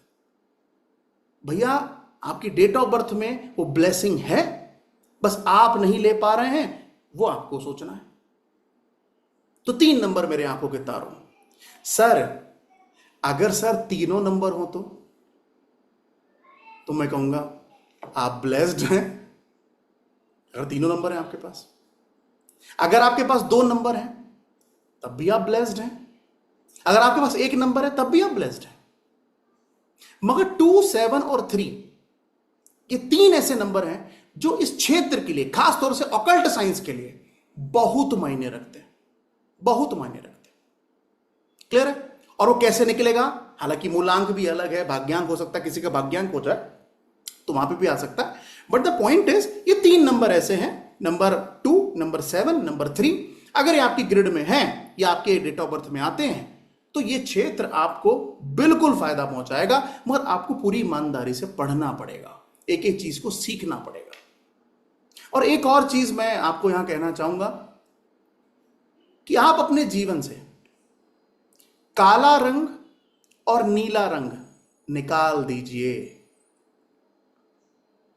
ये मेरा आपको फ्री में ज्ञान है, निकाल दीजिए। मतलब किसी भी सिचुएशन में आपको अपने जीवन में ब्लैक और ब्लू नहीं पहनना है, नहीं पहनना है। हाँ हाँ बिल्कुल सर, राम प्रसाद जी, ये BN DN पे ही तो बात करना है ट्यूसडे को। तो उस केस में नहीं पहनना साहब, काला नहीं पहनना साहब, ब्लू नहीं पहनना, ये दो कलर निकाल दीजिए। बाकी आप कोई भी कलर पहने चलेगा, और ये दो कलर निकाल दीजिए।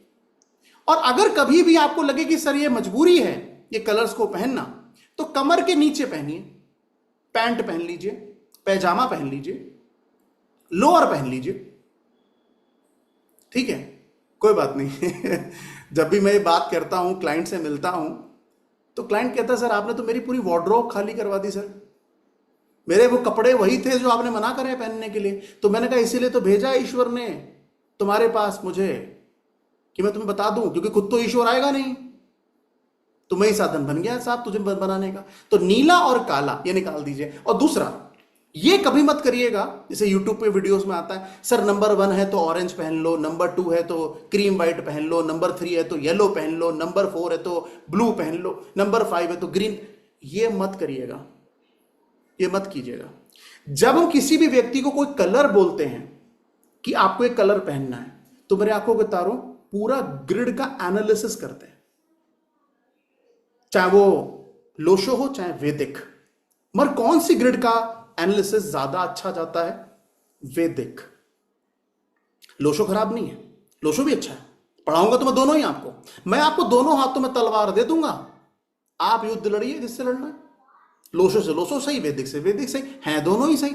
मगर मैं आपको अपने एक्सपीरियंस से बता सकता हूं कि अगर आपको किसी बंदे को समझना है कि बंदे के अंदर स्ट्रेंथ और वीकनेस क्या है, लोशो ग्रिड चेक करो।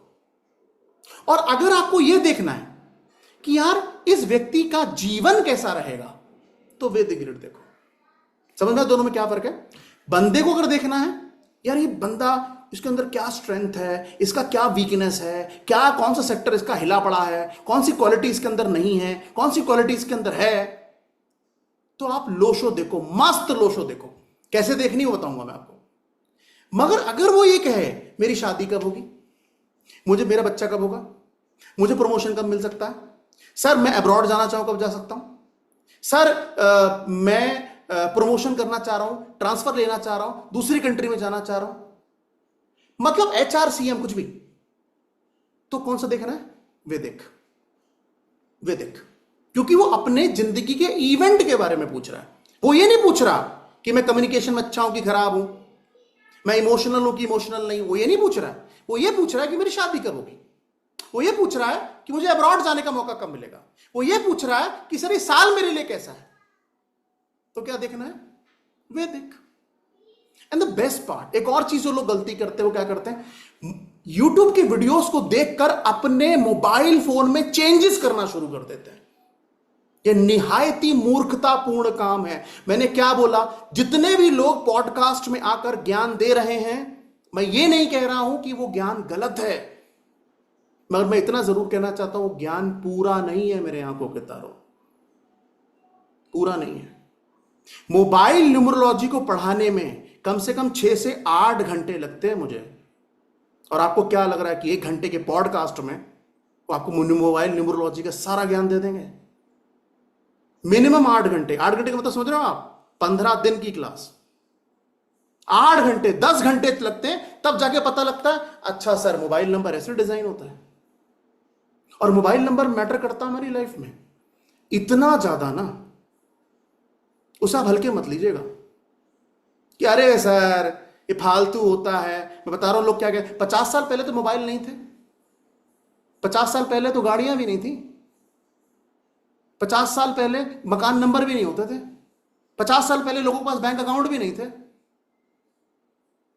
तो वो कंपैरिजन तो गलत है ना। आज आप उस मोबाइल नंबर के बारे में बात कर रहे हैं जो आपके साथ 24 घंटे रहता है, और उसके नंबर्स मैटर नहीं करते हैं। पहले तो मैं इस बात को मैं भी नहीं मानता था, और मैं वो टॉपिक पढ़ाता नहीं था। अगर आप सिलेबस देखेंगे तो वहां मैंने मेंशन करा कि मैं आपको दो मेथड पढ़ाऊंगा कि मोबाइल नंबर डिजाइन कैसे होता है, क्योंकि मैं एक ही मेथड मानता था, एक मेथड मानता ही नहीं था। मगर जब वो मेथड मैंने पढ़ाना शुरू करा तो मेरे बच्चों ने कहा कि सर जो आपने लिखवाया है ये हमारे जीवन में घट रहा है, सर प्लीज आप आने वाले बैचेस को ये भी पढ़ाना। मैंने कहा ओके, ये तो मैं एक ही मेथड पढ़ाता था।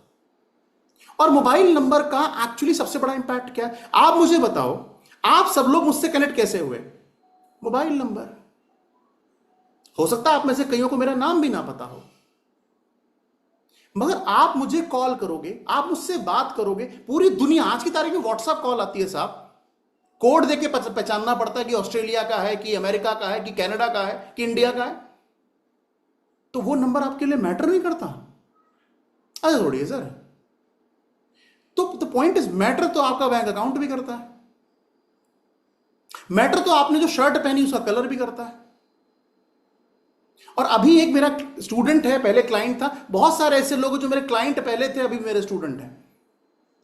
तो उसने मुझे एक बड़ा अच्छा मैसेज लिखा, उसने कहा कि सर आपने मुझे कुछ शर्ट बदलने के लिए कहा था और मैंने अपने जीवन में सिर्फ शर्ट्स के कलर बदले हैं सर, मेरी जिंदगी बदल गई है सर। तो मैंने उससे कहा, मैंने कहा सोच, 1500 की कंसल्टेशन में तेरी जिंदगी बदली है, 6 महीने कोर्स में क्या क्या बदल जाएगा बेटा। तो उसने कहा ठीक है सर, डन, मैं ज्वाइन कर रहा हूं। वो मेरा बैच 3 का स्टूडेंट है। तो इसलिए आप किसी भी चीज को हल्के में ना लें। जो जो हम पढ़ेंगे, मोबाइल नंबर में जो डिजिट्स हैं वो बहुत मैटर करते हैं, और मोबाइल नंबर में कौन सा नंबर कहां रखना है ये मैटर करता है। कि सर 7 आएगा तो कहां आएगा, 9 आएगा तो कहां आएगा, 8 आएगा तो कहां आएगा, 4 आएगा तो कहां आएगा, 1 आएगा तो कहां आएगा, ये मैटर करता है भाई। ऐसा नहीं सर ये नंबर ले लो, वो नंबर ले लो, हो गया। कुछ तो लोग वीडियोस बनाते हैं आधे घंटे में जाने कि आपका लकी मोबाइल नंबर क्या है। सर मुझे 5 साल हो गए हैं, अभी भी पढ़ ही रहा हूं, मुझे 5 साल हो गए, अभी भी पढ़ ही रहा हूं यार, और आप आधे घंटे में जान जाएंगे आपका मोबाइल नंबर क्या है। तो ये सब फालतू है, एंटरटेनमेंट के पर्पस के लिए आप देखने चलेगा। मैंने बोला ना, फ्री में कुछ नहीं मिलता भाई, यू हैव टू पे फॉर दैट। आप मुझे ऐसे एक स्कूल का नाम बता दो जिसमें आप गए थे, उन्होंने कहा था सर फीस नहीं लगेगी। एक कॉलेज का नाम बता दो जिसने कहा कि सर फीस नहीं लगेगी। एक इंस्टीट्यूट या कोचिंग सेंटर का नाम बता दो जिसने कहा फीस नहीं लगेगी। हां, उनकी नहीं लगती होगी जो एक्सेप्शनली टैलेंटेड है, क्योंकि वो कोचिंग सेंटर का ब्रांड है, उनके लिए होगा फ्री। मगर आप अपने गिरेबान में झांक लीजिएगा और मुझे एक कोचिंग सेंटर का नाम भेज दीजिएगा कि सर वो कोचिंग सेंटर सालों से बच्चों को फ्री में पढ़ा रहा है। 1% हो सकता है, 99% नहीं होगा। तो इसीलिए मान लीजिए 99, 199, 499 आधे घंटे की वर्कशॉप, इतना पैसा मैंने इसमें बर्बाद किया है ना, कुछ हासिल होता नहीं है। और वो 1000 2000 बच्चों को लेकर बढ़िया अमाउंट उनको कवर हो जाता है। कुछ लोग तो ये भी दावा करते हैं कई बार 3 घंटे में ये सीखिए 2 घंटे में ये, अरे 5-5 दिन में न्यूमरोलॉजी खत्म हो जा रही है यार, ये कैसे पॉसिबल है? क्लियर है? तो आई बिलीव मैंने सारे सवालों के जवाब दिए होंगे। अगर फिर भी कोई छूट गया तो आपको मैं अपना नाम और नंबर बता देता हूं, आप मुझे फोन करें, मैसेज करें और मुझसे कहें कि सर ये सवाल जो है वो छूट गया सर। तो उस केस में सबसे पहले आप अपनी कॉपी में अपना नाम लिख लें। एक सेकंड मैं शेयर करता हूं। आज से आप लोग मुझे किस नाम से जानेंगे मैं बता देता हूं आपको, लिख लीजिएगा NAAVNEET, फिर R लगा दीजिएगा, फिर मिश्रा लगा दीजिएगा। ये मेरा कंप्लीट नाम है, नवनीत R मिश्रा। और मेरी जो कंपनी है उसका नाम है डिवाइन काउंट। और ये जो कंपनी है, जब मैंने पढ़ाना शुरू किया था तो उस समय तो हमारे पास वो सर्टिफिकेट नहीं था, मगर अब डिवाइन काउंट जो है वो ISO सर्टिफाइड कंपनी है। और ISO लेना इस बात को दर्शाता है कि जितने भी पेपर वर्क या डॉक्यूमेंट्स इसमें लगाए गए हैं वो फेक नहीं है। और मैंने एक ISO नहीं लिया है मेरे आंखों के तारों, 2 ISO है मेरे पास। तो यहां पर ये जो ब्रांड है डिवाइन काउंट, ये मेरी कंपनी का नाम है। जो सर्टिफिकेट इश्यू होगा वो इसी नाम से होगा। तो तो आईएसओ सर्टिफाइड, आईएसओ 9000 तो है ही है, 2100 भी ले रखा है मैंने कि टीचिंग कंसल्टिंग सब काम करेंगे सर। तो वहां पर आप ये बिल्कुल ना सोचें कि सर ये फेक कंपनी है, भाग जाएगी, ये हो जाएगा वो हो जाएगा। तो कंपनी का नाम डिवाइन काउंट है, मेरा नाम नवनीत आर मिश्रा है, और आप मुझे या तो कॉल कर लीजिए, नॉर्मल कॉल कर लीजिए, या तो आप व्हाट्सएप कर लीजिए। एक ही नंबर है मेरा। अगर कोई व्यक्ति कहता है दूसरा नंबर है भाई, वो फेक होगा। एक ही नंबर है मेरा, और वो नंबर है 7838093125। ये मेरा नंबर है। तो आप मेरा नाम और मेरा नंबर सही से एक बार देख लीजिए, और आपको अगर कोई भी सवाल है तो आप व्हाट्सएप भी कर सकते हैं, आप कॉल भी कर सकते हैं, और 24x7 कर सकते हैं, मगर मैं 10 बजे सो जाता हूं तो उसके बाद ना करें, ठीक है। अगर मैं जगा रहूंगा तो जरूर आई विल डेफिनेटली रिप्लाई, मगर द पॉइंट इज, क्योंकि मैंने आपको बोला कि सेल्फ एम्प्लॉयड होना, अपना काम करना था, काफी चैलेंजिंग है। तो नौकरी जब करता था तो मैं 6-7 घंटे ही काम करता था, 8 घंटे ही काम करता था, जितना वर्किंग आवर्स होते थे। आज की तारीख में साहब 8 घंटा, 10 घंटा, 12 घंटा, कितना भी हो सकता, तो वो मतलब लिमिट ही नहीं है। तो कभी कभी रात के 12-12 बजे तक काम है। एक अभी इस समय बहुत काम चल रहा है। इसलिए क्यों चल रहा है? क्योंकि इस वक्त बैच 2 जो है मेरा, बैच 2 कंप्लीट हो गया है, वो समापन की तरफ है। तो उनको कोरियर का काम, सर्टिफिकेट का प्रिंटिंग, किताब का प्रिंटिंग, वो बहुत चल रहा है इस वक्त। तो इसलिए अभी बहुत ज्यादा ऑक्यूपाइड हूं मैं। मगर मैं कितना भी ऑक्यूपाइड हो जाऊं, आपकी क्लास 7:30 बजे ही होगी, ये समझ लीजिए। मुझे लेट पसंद ही नहीं है कि सर मैं 15 मिनट बाद ज्वाइन कर लूं। आपको एक बड़ी इंटरेस्टिंग बात बताता हूं। जब मैं इकोनॉमिक्स पढ़ाता हूं, इकोनॉमिक्स में दिल्ली में क्लास लेता हूं, वो ऑफलाइन क्लास है, ऑनलाइन ही ऑफलाइन क्लास है। अगर कोई बच्चा 5 या 10 मिनट लेट आता है ना, उसे क्लास से बाहर निकाल देता, क्लास में एंट्री नहीं लेने देता मैं। क्योंकि पता क्या होता है, जो बच्चा लेट आया ना 10 मिनट या 15 मिनट, वो पता क्या बोलेगा कि सर ने आज जो पढ़ाया वो समझ ही नहीं आया, क्योंकि वो पहले मिनट से नहीं बैठा था, इसलिए समझ में नहीं आया। अगर वो टाइम पे आएगा तो उसे मेरी बात समझ में आएगी, आएगी ही आएगी। तो इसलिए एक सिंसियर स्टूडेंट की तरह, अगर 7:30 क्लास है तो 7:30 क्लास है साहब, ट्यूसडे को और सैटरडे को। क्लास उसी दिन नहीं होगी जिस दिन मैं बोलने लायक नहीं होगा, मेरी तबीयत नासाज होगी, उसी दिन नहीं होगी साहब, या कोई मेजॉरिटी, कोई बड़ा रीजन रहा होगा, तभी नहीं होगी। बाकी तो सर छोटे मोटे कुछ नहीं सर, ठीक है, बिल्कुल क्लास होगी 7:30। अगर आप क्लास मिस कर रहे हैं कोई बात नहीं, रेगुलर नहीं होना चाहिए, मगर अगर आप क्लास मिस भी कर रहे हैं तो आपको ग्रुप पे इंफॉर्म किया जाएगा कि ये क्लास वेबसाइट पे अपलोड कर दी गई है, आप इसको जब चाहें, जब जितनी मर्जी चाहें बार देख सकते हैं। और उसके लिए आपको यूजर आईडी और पासवर्ड चाहिए होगा, और वो यूजर आईडी पासवर्ड आप कभी भी ना तो हमारे बैच 4 के ग्रुप पर डालेंगे, ना ही किसी व्यक्ति को शेयर करेंगे। वो यूजर आईडी पासवर्ड पर्सनली मैं आपको भेजूंगा, अभी मैंने क्रिएट करना बाकी है, करूंगा। और जितने बैच 4 के स्टूडेंट हैं उन सबको वो यूजर आईडी पासवर्ड मैं इंडिविजुअली भेजूंगा। क्लियर है? सबकी लिस्ट है मेरे पास कि कौन कौन बैच 4 में आया। तो जो जैसे क्रिएट होगा, क्योंकि यूजर आईडी पासवर्ड मैं क्रिएट नहीं करता, वो वेबसाइट वालों का काम है। तो हमारी जो वेबसाइट वाली टीम है वो ये सारा काम करती, मैं नहीं करता।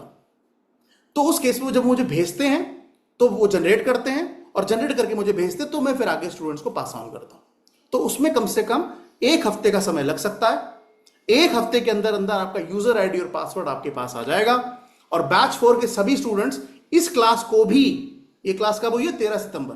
तो यहां पर डे 1 लिखूंगा मैं, डे 1 की पहली क्लास 13 सितंबर को हुई है, तो ये क्लास भी आपको वहां पर मिलेगी। उसके बाद जो ट्यूसडे की क्लास आएगी वो भी मिलेगी, सैटरडे की क्लास आएगी वो भी मिलेगी, फिर ट्यूसडे क्लास आएगी वो भी मिलेगी। मतलब सारी क्लासेस अगले 6 महीने आपको मिलती रहेंगी। आप 50 बार एक एक क्लास को देखो, कोई दिक्कत नहीं है। और कई बार कुछ बच्चे ऐसे होते हैं जिनका एज थोड़ा ज्यादा है, 50 साल 60 साल, तो कई बार वो लोग कहते हैं कि सर जब आप क्लास में पढ़ाते हो तो हम सिंसियरली सुनते हैं आपकी बात, और अगले दिन वीडियो देख देख के नोट्स बनाते हैं। बड़ा अच्छा लगा मुझे सुन के, सिंसियरिटी बड़ी अच्छी लगी मुझे कि यार बंदा नोट्स बना रहा है। नोट्स बनाना बहुत जरूरी है, और ये साइंटिफिक रीजन है मेरे आंखों के तारों कि जो आप अपने हाथों से लिखते हो ना, वो आपको लंबे समय तक याद रहता है। पीडीएफ मेरे पास आज भी है, मगर मैं आपको भेजूंगा नहीं, ठीक है? स्क्रीन शेयर मत करो मालिक, ठीक है? तो उस केस में क्लियर है, पीडीएफ मेरे पास है, मैं इसलिए नहीं भेजूंगा क्योंकि पीडीएफ कहीं कोने में पड़ी रहेगी, कोई फायदा नहीं है। इससे बेटर है कि आप क्लास में अपने नोट्स बनाएं, और मैं एक एक नोट्स आपको लिखाता जाऊंगा और आप उसको लिखते जाइएगा। कॉपी थोड़ी मोटी बनाएगा, कंटेंट थोड़ा ज्यादा होगा, ठीक है? अभी कोई सवाल बाकी है चैट बॉक्स एक बार मैं देख लेता हूं, और कुछ बाकी है। विदुषी कह रही I was also one of your client and now as a student. अच्छा ठीक है, okay. I would like to share whiteboard. मत कीजिए, शेयरिंग मैं ही करूंगा, आप मत कीजिए, ठीक है? तो क्लियर है? और कोई सवाल किसी का बाकी है? कुछ भी पूछना हो पूछ लीजिए कि सर मेरा ये सवाल है, कि सर आपने ये कवर नहीं किया, ये रह गया, नहीं है? ऐसे भी हाथ खड़ा कर दीजिए अगर रिएक्शन नहीं मिल रहा है तो। हाँ, कुछ बार शक्ल देख के अंदाजा लग जाता है, ठीक है? चलिए आगे बढ़ते हैं। चलिए जी से पूछते हैं, तो जी प्लीज। नहीं, पाइथागोरस नहीं आता भाई, पाइथागोरस पढ़ा है मैंने, मगर जो बात लोशो और वैदिक में है पाइथागोरस में वो नहीं है। हाँ जी बोलिए। सर मुझे आपसे ये पूछना था कि वैदिक न्यूमरोलॉजी कैसे प्रिडिक्ट करते हैं किसी का देख के दशा के हिसाब से, वो तो सिखाओगे ना आप? मैम कैसी बातें कर दी आपने, अगर ये नहीं सिखाएंगे तो फिर क्या सिखाएंगे? नहीं, जैसे कोई आता है पूछता है, जैसे मैं ऑनलाइन थोड़ा ऐप पे काम करती हूँ, हाँ टैरो करती हूँ, हाँ बट अभी वैदिक में ज्यादा इंटरेस्ट आ रहा है। हाँ, दैट्स ग्रेट। तो जैसे वो पूछते हैं जॉब मिल जाएगी, तो वो अंतरदशा दशा देख के आप बताओगे कैसे? हाँ बिल्कुल सही, ये जो जॉब मिल जाएगी ना गीतम जी, ये मतलब बहुत ही कॉमन सवाल है, ठीक है? तो उस केस में बिल्कुल मैम हम दशाएं चेक करेंगे, ठीक है? और महादशा, अंतरदशा, कैसे, और कब हाँ पीरियड आएगा, कौन हाँ, से तो पीरियड में जॉब वो ये मिलेगा, सवाल क्या पूछेगा चीज ना है? कब पीरियड आएगा, जब ये सवाल पूछे सर मैं कौन से पीरियड में जॉब मिल सकती है, तो वहां पर आप महादशा अंतरदशा मत देखो, फिर वहां प्रत्यंतर दशा देखो। हाँ जी। प्रत्यंतर दशा बहुत माइक्रो है, मतलब माइक्रो तो अंतरदशा है, और उससे भी माइक्रो अगर कुछ है तो प्रत्यंतर दशा है। तो आप उन दिनों में या महीनों में बता दोगे कि इस महीने बेटा एफर्ट मारना, जरूर काम बन जाएगा, तो बिल्कुल सिखाएंगे मैं। और तो वो ये सब बहुत इंपॉर्टेंट पार्ट है। जी, बस वही पूछना था मुझे, जी थैंक क्योंकि यू मैम। वही मैं अटक रही हूँ। नहीं नहीं, अरे मैम अगर आप अटकेंगी तो ये मेरी हार है, ठीक है? नहीं बिल्कुल नहीं, अभी बिल्कुल तो नहीं मैंने आप आपको अटकेंगी। ज्वाइन किया सर, जी आपकी जी, हार हो ही नहीं सकती। ठीक है, तो बिल्कुल आप चिंता ना करें, ठीक है? यस। बिल्कुल मैं आपको सिखाऊंगा कि कैसे हम इसको अंदाजा लगाएंगे कि इस व्यक्ति का ये इवेंट कब होगा, कौन सा टाइम पीरियड अच्छा है, कौन सा टाइम पीरियड खराब है। और एक और चीज मैं पढ़ाऊंगा, सिलेबस का पार्ट है, और वो बड़ा हालांकि मैंने बहुत लेट पढ़ा है, ठीक है, मैं बहुत अच्छी चीज मैंने पढ़ी इसलिए मैंने उसको एड ऑन किया। एक टॉपिक आपने देखा होगा गीतम जी, मैंने देखा डिवाइन संतान। यस वो जो टॉपिक है ना डिवाइन संतान, वो टॉपिक हम इसलिए पढ़ेंगे क्योंकि कई बार जैसे मतलब क्योंकि जैसे जैसे क्लाइंट आते गए वैसे वैसे टॉपिक में ऐड करता गया। तो एक क्लाइंट ने मुझसे पूछा कि सर आप क्या कोई डेट बता सकते हो कि हो किस डेट में हम बच्चे की डिलीवरी करा सकते हैं, ठीक है? हो ये बहुत आता है, मतलब बहुत, क्योंकि ये सबसे ज्यादा क्लाइंट जो न्यूमरोलॉजी का आता है वो अपना मोबाइल नंबर ठीक कराने आता है, अपना नेम ठीक कराने आता है, ठीक है? और उसके बाद सर बच्चा कब लेके आए, डेट बता दो, है ना सर। सर? और ये बच्चे जो आजकल हैं, मेरी लवर वापस आएगा, लॉस्ट चल रहा जी जी जी, ठीक है, तो है, ये और उनको बोल दो नहीं तो आपको वहीं पे 0 रिव्यू देके चले जाएंगे। नहीं नहीं, तो ठीक है, इट्स फाइन। तो उस केस में तो फिर हम क्या करें, वो डिवाइन संतान का कॉन्सेप्ट मैंने इसलिए लाया क्योंकि वो कॉन्सेप्ट हमें ये बताता है कि यार इस डेट ऑफ बर्थ में अगर इस डेट पे बच्चे को पैदा किया जाए तो इसके आने वाले साल ज्यादा बेटर होंगे। ओ, तो उसकी ब्यूटीफुल। मैंने जब डीप स्टडी की तो मैंने कहा ये बड़ा फंटास्टिक कॉन्सेप्ट है, और ये आता वैदिक न्यूमरोलॉजी में ही है। ये जो कॉन्सेप्ट है डिवाइन संतान वाला, या कॉर्पोरेट न्यूमरोलॉजी, एक टॉपिक है कॉर्पोरेट न्यूमरोलॉजी। ठीक। तो वो कॉर्पोरेट न्यूमरोलॉजी मैंने क्यों इंट्रोड्यूस किया, क्योंकि उस केस में क्या हुआ कि कुछ लोग मुझे ऐसे मिले जो बिजनेसमैन थे, और उन्होंने बोला कि सर हम तो एचआर में हैं, हम मैनेजर हैं, तो सर क्या आप हमें न्यूमरोलॉजी की मदद से कुछ इनपुट दे सकते हो कि सर मुझे फाइनेंस में कौन सा बंदा रखना चाहिए, मार्केटिंग में कौन सा बंदा रखना चाहिए? मैंने कहा बिल्कुल दे सकते हैं साहब, तो जब मैंने पढ़ाई करी तो वहां पर मुझे समझ में आया कि कॉर्पोरेट न्यूमरोलॉजी क्या होती है, उसको फिर मैंने अपने बिजनेस का, अपने कोर्स का पार्ट बनाया। और एक और चीज जो अभी मैंने रिसेंटली, अभी इसमें नहीं लिखा है अभी, और मैं बैच 3 को पढ़ाऊंगा, बैच 4 को भी पढ़ाऊंगा, एक चीज आई है जो हमें ये बताती है कि हमारा डायरेक्शन, जैसे एक दो चीजें मैंने अभी पढ़ी। एक तो मैंने कुआं नंबर पढ़ा गीतम जी, मैं कुआं नंबर को फॉलो करता ही नहीं था, ठीक है, मगर जब मैंने कुआं नंबर पढ़ा, ये सब मेरे मेरे स्टूडेंट्स की, मेरे आंखों के तारों की देन है। तो उन्होंने कहा सर मैं आपको ना एक 5-6 पेज का एक कंटेंट भेज रहा हूं, आप उसको पढ़ो सर कुआं नंबर के बारे में। मैं ठीक है, उसने मुझे भेजा। जब कुआं नंबर के बारे में उसने मुझे भेजा तो जब मैंने उसको पढ़ा, तो आप सोचिए जो कुआं नंबर है ना गीतम जी, जो हम लोशो में देखते हैं, वो ही सेम कॉन्सेप्ट एस्ट्रोलॉजी में देखते हैं विद द हेल्प ऑफ आपकी जो ये राशियां हैं। मतलब आप देखो कितना कनेक्टेड है कि हम कुआं नंबर क्या कह रहे हैं, लोशो में कह रहे हैं कुआं नंबर, यहां पर हम क्या कह रहे हैं, ये राशि देख लो कौन से भाव में बैठी है। तो अब द पॉइंट इज, मैंने क्या करा, मेरा जो तीसरा ज्ञान है वो कहता है लोशो को लाओ, एस्ट्रोलॉजी को लाओ, नवनीतोलॉजी बनाओ। बहुत बढ़िया, बहुत बढ़िया। बोलना है। और सर जो आप नए नए जैसे कोर्सेज ऐड करोगे तो उसके आप अलग कोर्सेज बनाओगे, तो फिर हम वो सेकंड कोर्स में ज्वाइन कर लेंगे। नहीं, फ्री ऑफ कॉस्ट है। That is very sweet of you. नहीं नहीं, अगर आपने मुझे 15,000 एक बार दे दिए तो आप मेरे जीवन भर के स्टूडेंट हैं। अरे नहीं सर, ऐसे नहीं। मैंने आपसे क्या कहा कि मेरा मेरा कॉन्सेप्ट ये है कि मुझे 1 करोड़ बच्चों को पढ़ाना है। God bless you. और आप पढ़ाओगे? बिल्कुल। ठीक है, तो अगर आप ये कहो कि सर आप एस्ट्रोलॉजी से पढ़ाओगे, ये बहुत सारे लोग मुझसे पूछते हैं कि सर एस्ट्रोलॉजी पढ़ाओगे, कुछ लोग वास्तु के पीछे पड़े हैं कि सर वास्तु पढ़ाओ। मैंने कहा अबे रुक तो जाओ यार। सर बस हमें सिखा दो, चाहे जो भी मेथड से सिखाओ, बस बता दो। ठीक है, इट्स फाइन। ठीक है, तो द पॉइंट इज, बिल्कुल मैं एस्ट्रोलॉजी और बहुत सारे इनपुट लेके आऊंगा।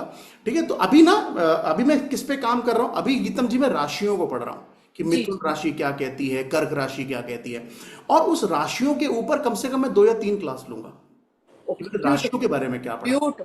ठीक है, फिर मैं 3-4 क्लासेस लूंगा जिसपे हम बात करेंगे कि जो आपका भाव है, पहला भाव, दूसरा भाव, तीसरा भाव, ये क्या कहता है। मतलब द पॉइंट इज कि क्योंकि मैं आपको बताऊं मेरा केतु बहुत अच्छा है। तो जिसका केतु अच्छा होता है ना, वो रिसर्च बहुत गजब का, बहुत ज्यादा करता है। और जिस केतु मतलब न्यूमरोलॉजी के हिसाब से नंबर 7, यस, जिसका नंबर 7 अच्छा होता है वो ऐसा व्यक्ति है, आप समझ लीजिए कि वो सामने आपने बोला बात नहीं मानेगा, खुद की रिसर्च करेगा।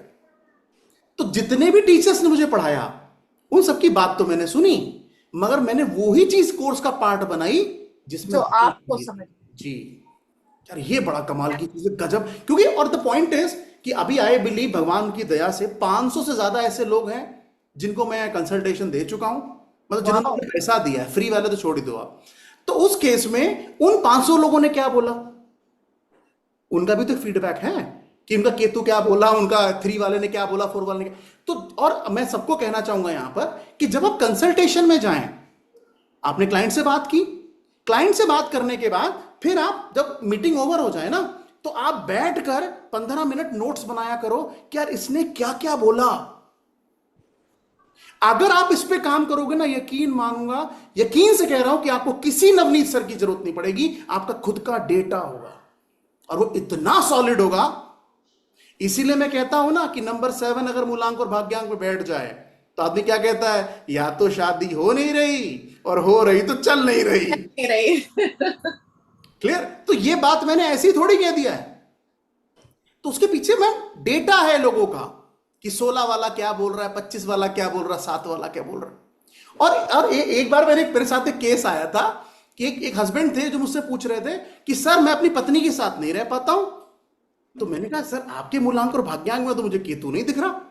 मैंने कहा जरा अपनी पत्नी की डेट ऑफ बर्थ बताना। मैम पत्नी की डेट ऑफ बर्थ में डेस्टिनी नंबर 7 था। Oh my God, destiny number 7 था। तो मैंने कहा सर आप जी तोड़ मेहनत लगा दीजिए, ठीक है, साथ रह पाना बहुत मुश्किल है सर। बोले सर मैं कई सालों से ट्राई कर रहा हूं, नहीं कर पा रहा हूं। ठीक है, मैंने कहा कोई बात नहीं सर, अब आप भी चले जाएं, पत्नी नहीं आने वाली। इसलिए 7 नंबर वालों से कई बार ये भी कहता हूं कंसल्टेशन के दौरान कि अपने रिश्तों में अगर खासतौर से पति पत्नी है तो दूरियां मत बनाओ, क्योंकि नंबर 7 के अंदर वो ताकत है कि वो दूरियां कभी खत्म ही नहीं होने देगा। अब बहुत आगे निकल जाएंगे, फिर पूछेंगे कौन पति कौन पत्नी, तो बेटर है कि साथ में रहो। ठीक है, तो ये मैं यूं ही नहीं कह रहा हूं भाई, ठीक है, मोटे मोटे रजिस्टर हैं जो कंसल्टेशन मैंने ली है, ठीक है। और वहां पर जब मैं कहता हूं कि नंबर 3 वाला, नंबर 4 वाला, नंबर 5 वाला, तो वो ऐसे नहीं कह रहा हूं, उसके पीछे नहीं, लॉजिक, वी नो दैट। बिल्कुल ठीक है ना। बिल्कुल। इसलिए आई बिलीव मैम आपके सवाल का जवाब मैंने दे दिया। Absolutely. Thank you ma'am, thank you so much. चलिए आगे बढ़ते हैं। और किसी का कोई सवाल, रिएक्शन नहीं मिल रहा तो ऐसे हाथ खड़ा कर लो। कोई और सवाल कि सर ये रह गया, ये नहीं बताया आपने, पक्का कोई क्वेश्चन तो नहीं? डन। चलो तो अब चार्ट पढ़ लेते हैं एक बार, 4 सवाल और बचे हैं। Does it cover Pythagoras? नहीं सर। सर कहना है ज्वाइन, जी बिल्कुल ज्वाइन कर सकते हैं, 15,000 रुपए फीस है, स्क्रीनशॉट भेज दीजिएगा। Sir my Ketu is also good, very nice, बहुत बढ़िया। केतु इज गुड मतलब न्यूमरोलॉजी में केतु इज गुड का मतलब होता है जो सिंगल 7 होता है। चलिए स्वप्ना जी, आपका अगर कोई सवाल है मैं पूछ लीजिए, मैंने आपको ऑप्शन दिया है अनम्यूट करने का।